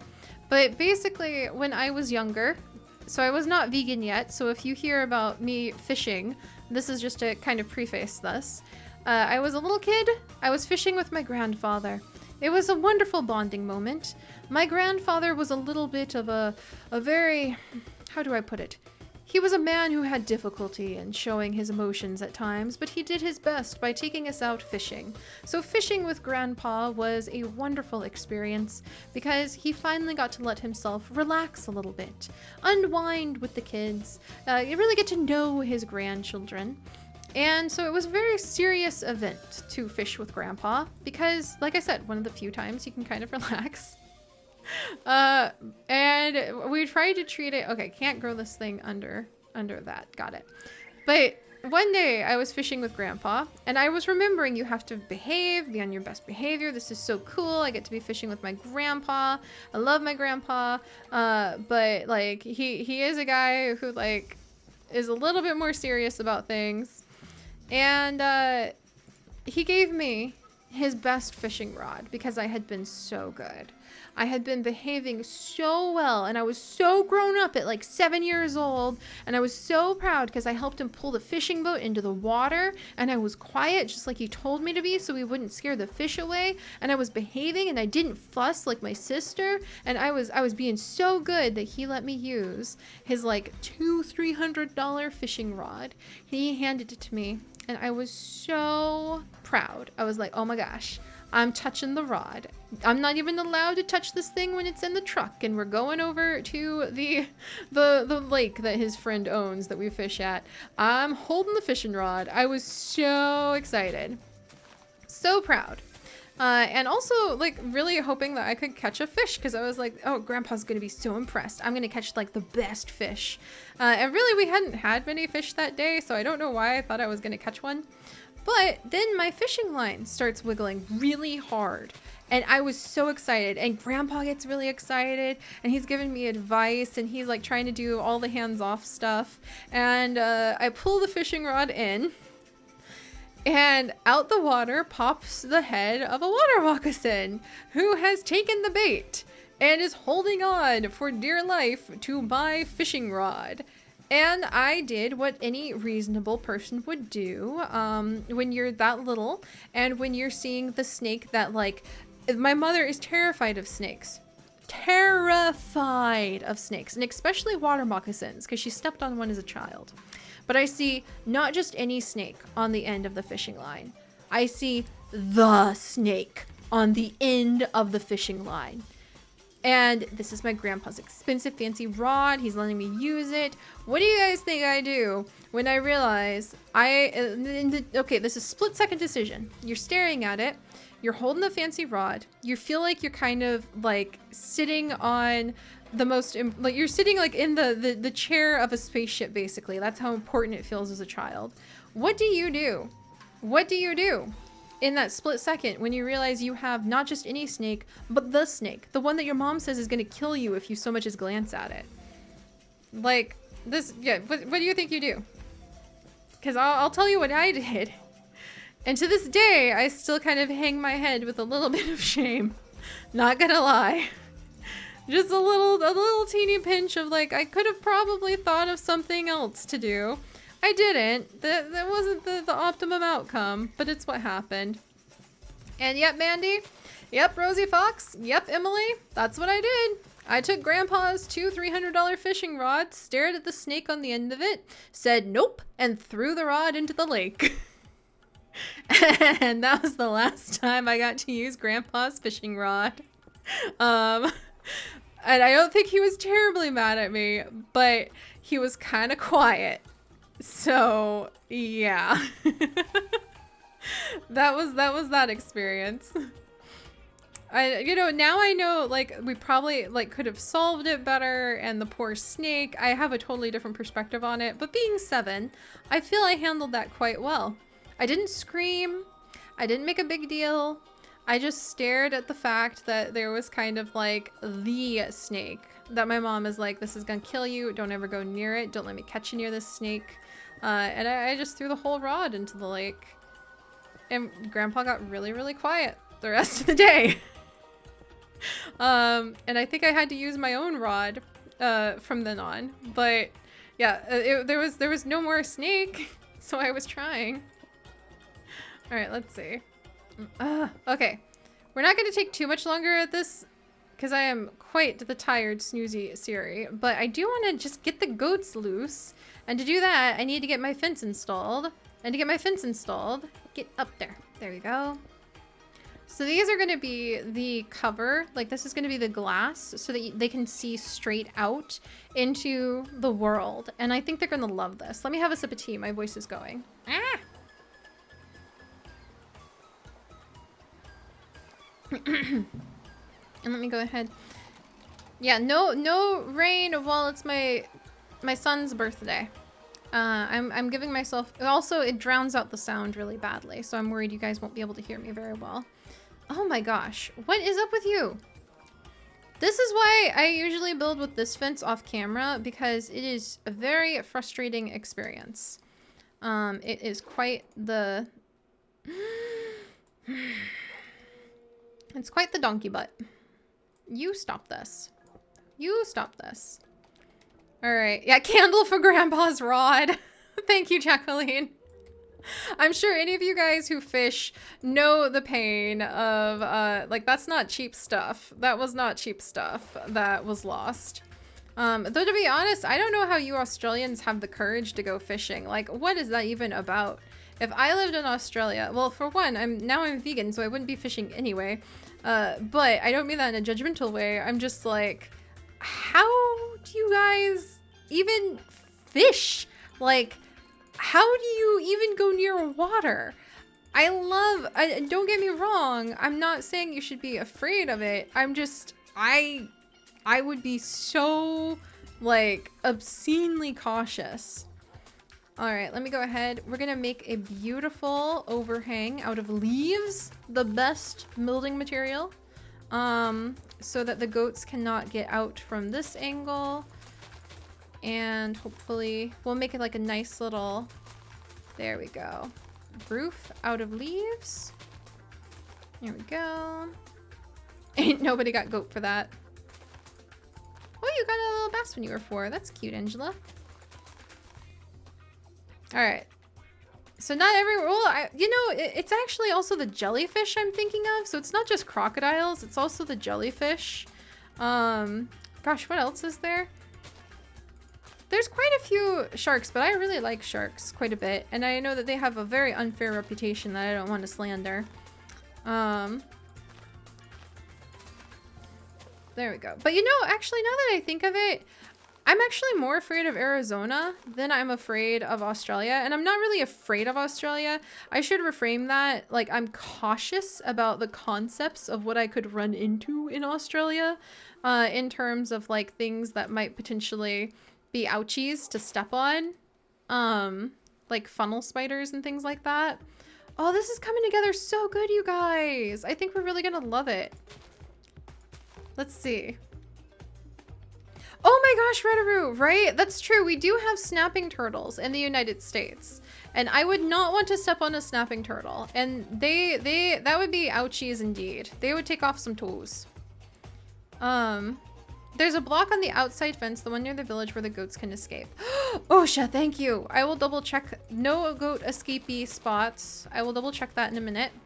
I'm just gonna make like a nice little cover of leaves there. Fill that corner in. And then I'm gonna come over here. Give me just a second, guys. This is kind of serious business now, because we need to make sure that there's no goat escapee locations. I do want to give them some access to the sky on this side, so I don't want to cover up too much of it. Okay, give me just a second. Oh, he got stung by a jellyfish. You're not gonna go swimming in the ocean with an ocean rope. I've never heard of a jellyfish described to as an ocean nope rope, but I could totally understand where the sentiment is coming from. See, all the danger is up north here in QLD. Oh, noted, you guys. Funnel webs are in. Okay, wow, that's so cool to hear our Australians talk about like the different parts where all of the different animals are native to. I'm afraid, and I'm just going to show you guys really quickly. Afraid, again, is the wrong word. I never want to perpetuate the animals. You should be afraid of them. You should be knowledgeable of them. Zona wasp. But there is a wasp that... Is it a wasp, I think?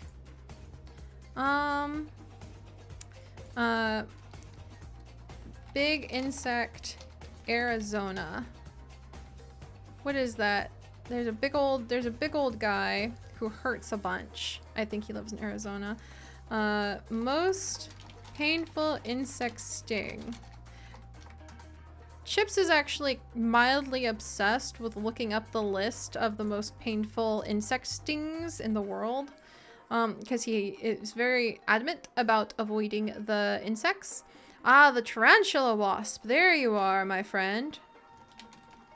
That's the one I was thinking of. The tarantula hawk. It's a spider wasp that hunts tarantulas.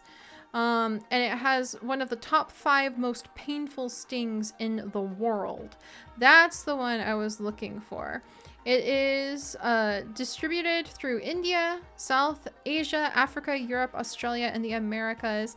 It is as far as Utah and as south as Argentina. So yeah, that's the one I was thinking of, guys. And that's why apparently, from what we've heard, they're mildly common. As you can see, they eat tarantulas. They've got big old zap zap poke poke sting sting ow. I'm sure that's the scientific term for this little dingly bit. Yeah, so that's why I would be concerned about going to Arizona. But I'm sure that they're not just like flying around commonly. They're not like the magpies of the wasp world, and you have to like wear something to avoid them. And you shouldn't be afraid of a place. I don't want to perpetuate the idea of like being afraid of places, mind you. Also, how do I put this? Uh-oh, can this type of glass pane not go in? Oh no! I might only be able to use normal glass panes on this. Oh, that's right. We can only use normal glass panes on this. I remember now. Phooey. Well, hopefully I have the texture override. All right. Ah, man. All right. Don't worry, guys. I'm going to get the texture override back in so that this will be clear. But we've put up the frames. We have put in the windows. We will fill in the gap that's on the other side. Big old zap zap poke poke sting owie bit. Yes, JD. You can tell that I have a little bit of a cold tonight if that's what I am calling the stinger of a tarantula wasp. All right. There and there. Give me just a second. So as you can see, we made window frames and now we're filling in the windows. There. Gotcha, gotcha, gotcha, gotcha, gotcha, gotcha. There! Gotcha, no. We finally filled this in. I'm gonna put down some more torches just to make absolutely sure we have no zombies. Look at that! And the grass is almost spread. Guys, look at this! This is so nice. We have such a delightful little beginning to our goat area. I am so pleased by this. I'm even gonna fill in some of the corners. Oh gosh, I want to fill in like some of the bits and pieces with my leftover oak leaves here, maybe. Well, I mean, I did want to make this into a rock climbing wall, to be fair. Yeah, the big old zap zap. Okay, let me go ahead and eat pizza. I think I need to double check to make sure let's do a survey. This is definitely a spot where they can get out. What was I even thinking there? In fact, whoops. I'm gonna even fill that corner in. There we go. All right, let's double check. We're gonna fill in this corner. No goat escapes here. Thank you very much. Double check over here. Can they jump up here? Answer is no. Are we good? Are we goat? Are we goat? I think we're goat. There we go. No zombies on the ceiling. There we go. Aha! And the offending block. Trying to make it so my goats can escape, I see. I think not. Haha. Haha. Haha. Haha. Take that. Alright, let me fill in a couple more pieces here. We can make like a little entrance like this. Nice. And then like so.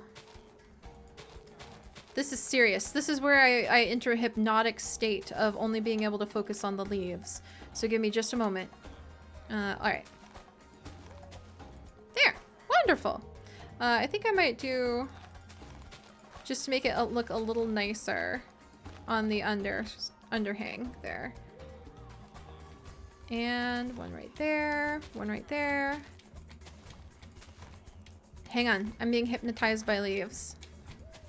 This is very serious. Oh, so pretty. There you go. Wonderful. Excellent! Look at this, guys!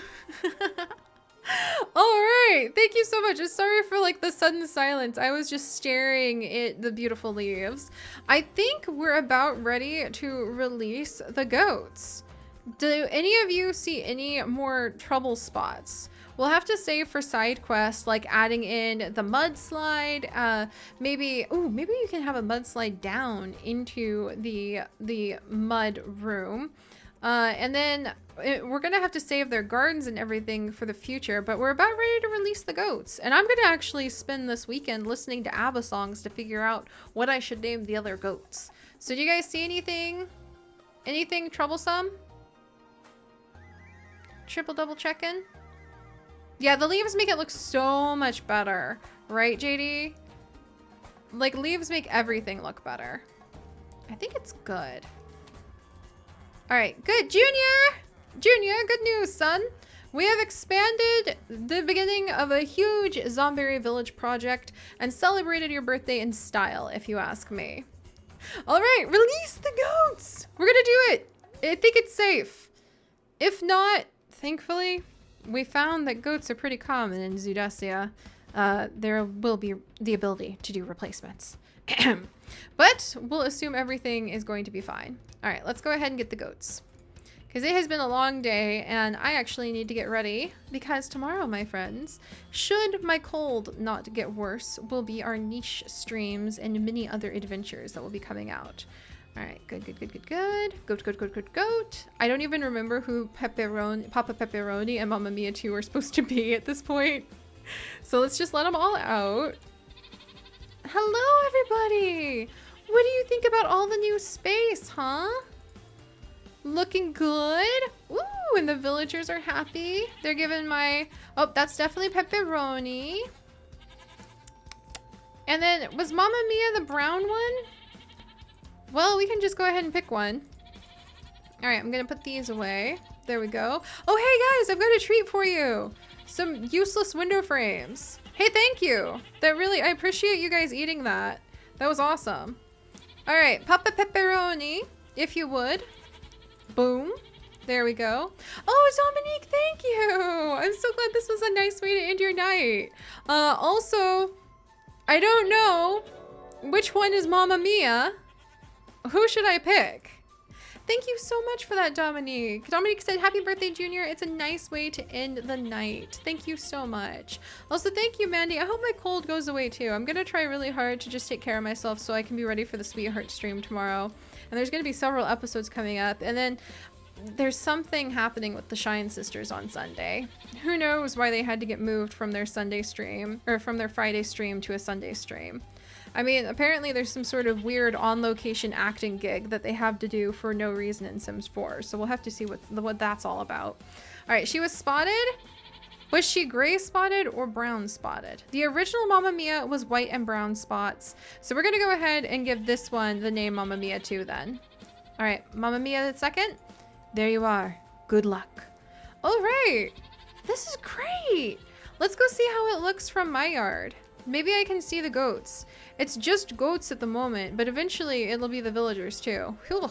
I think Chips just started a big shoot butt game, so my stream is starting to lag anyway, so this is a perfect time.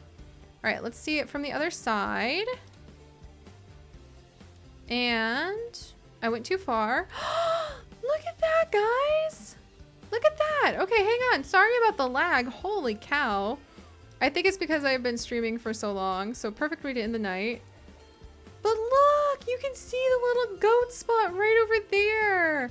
That is so cool. It totally makes my home feel like it's more part of a community now. And then right over here, we are for sure going to have Junior have an extension, several extensions, several new rooms that the villagers can go through, many more rooms for even more villagers, and then a balcony so that I can wave to my villagers when they can come and see me while I'm working in my garden. I love it. Also, hey, Niece, the cookie chicken. Tata, the peafowl. That's so cool. Thank you guys so much. This would have been something that would have been so hard to come up with without you. I would have kept my... Look, you can see the goats from here. That is so awesome. I would have definitely kept things simpler, for sure. I would have just been like, Junior, here's a cake, here's a new goat, here's 4 blocks of new space. And instead, we have created this amazing thing. And it really does make me feel like the community that we have cared for in our little Zomberry village canyon is starting to come and reach out to my home in Zudesia and really become united. It's amazing. All right.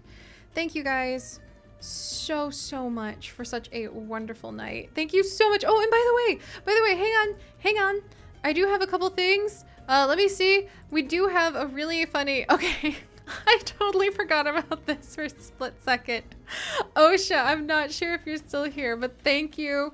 Now that we have actually got all of the goats released, we have Mamma Mia renamed. Please allow me to entertain you with this wonderful piece of majestic art in honor of the stream that was created by Osha, one of our, I believe it, Osha, was it you? It was you, Osha, right? Because I'm pretty sure this was Osha's work. I'm pretty sure. So there you go, guys. Mamma Mia, there we go again. It has been another year, another wonderful happy Herm Day with Junior.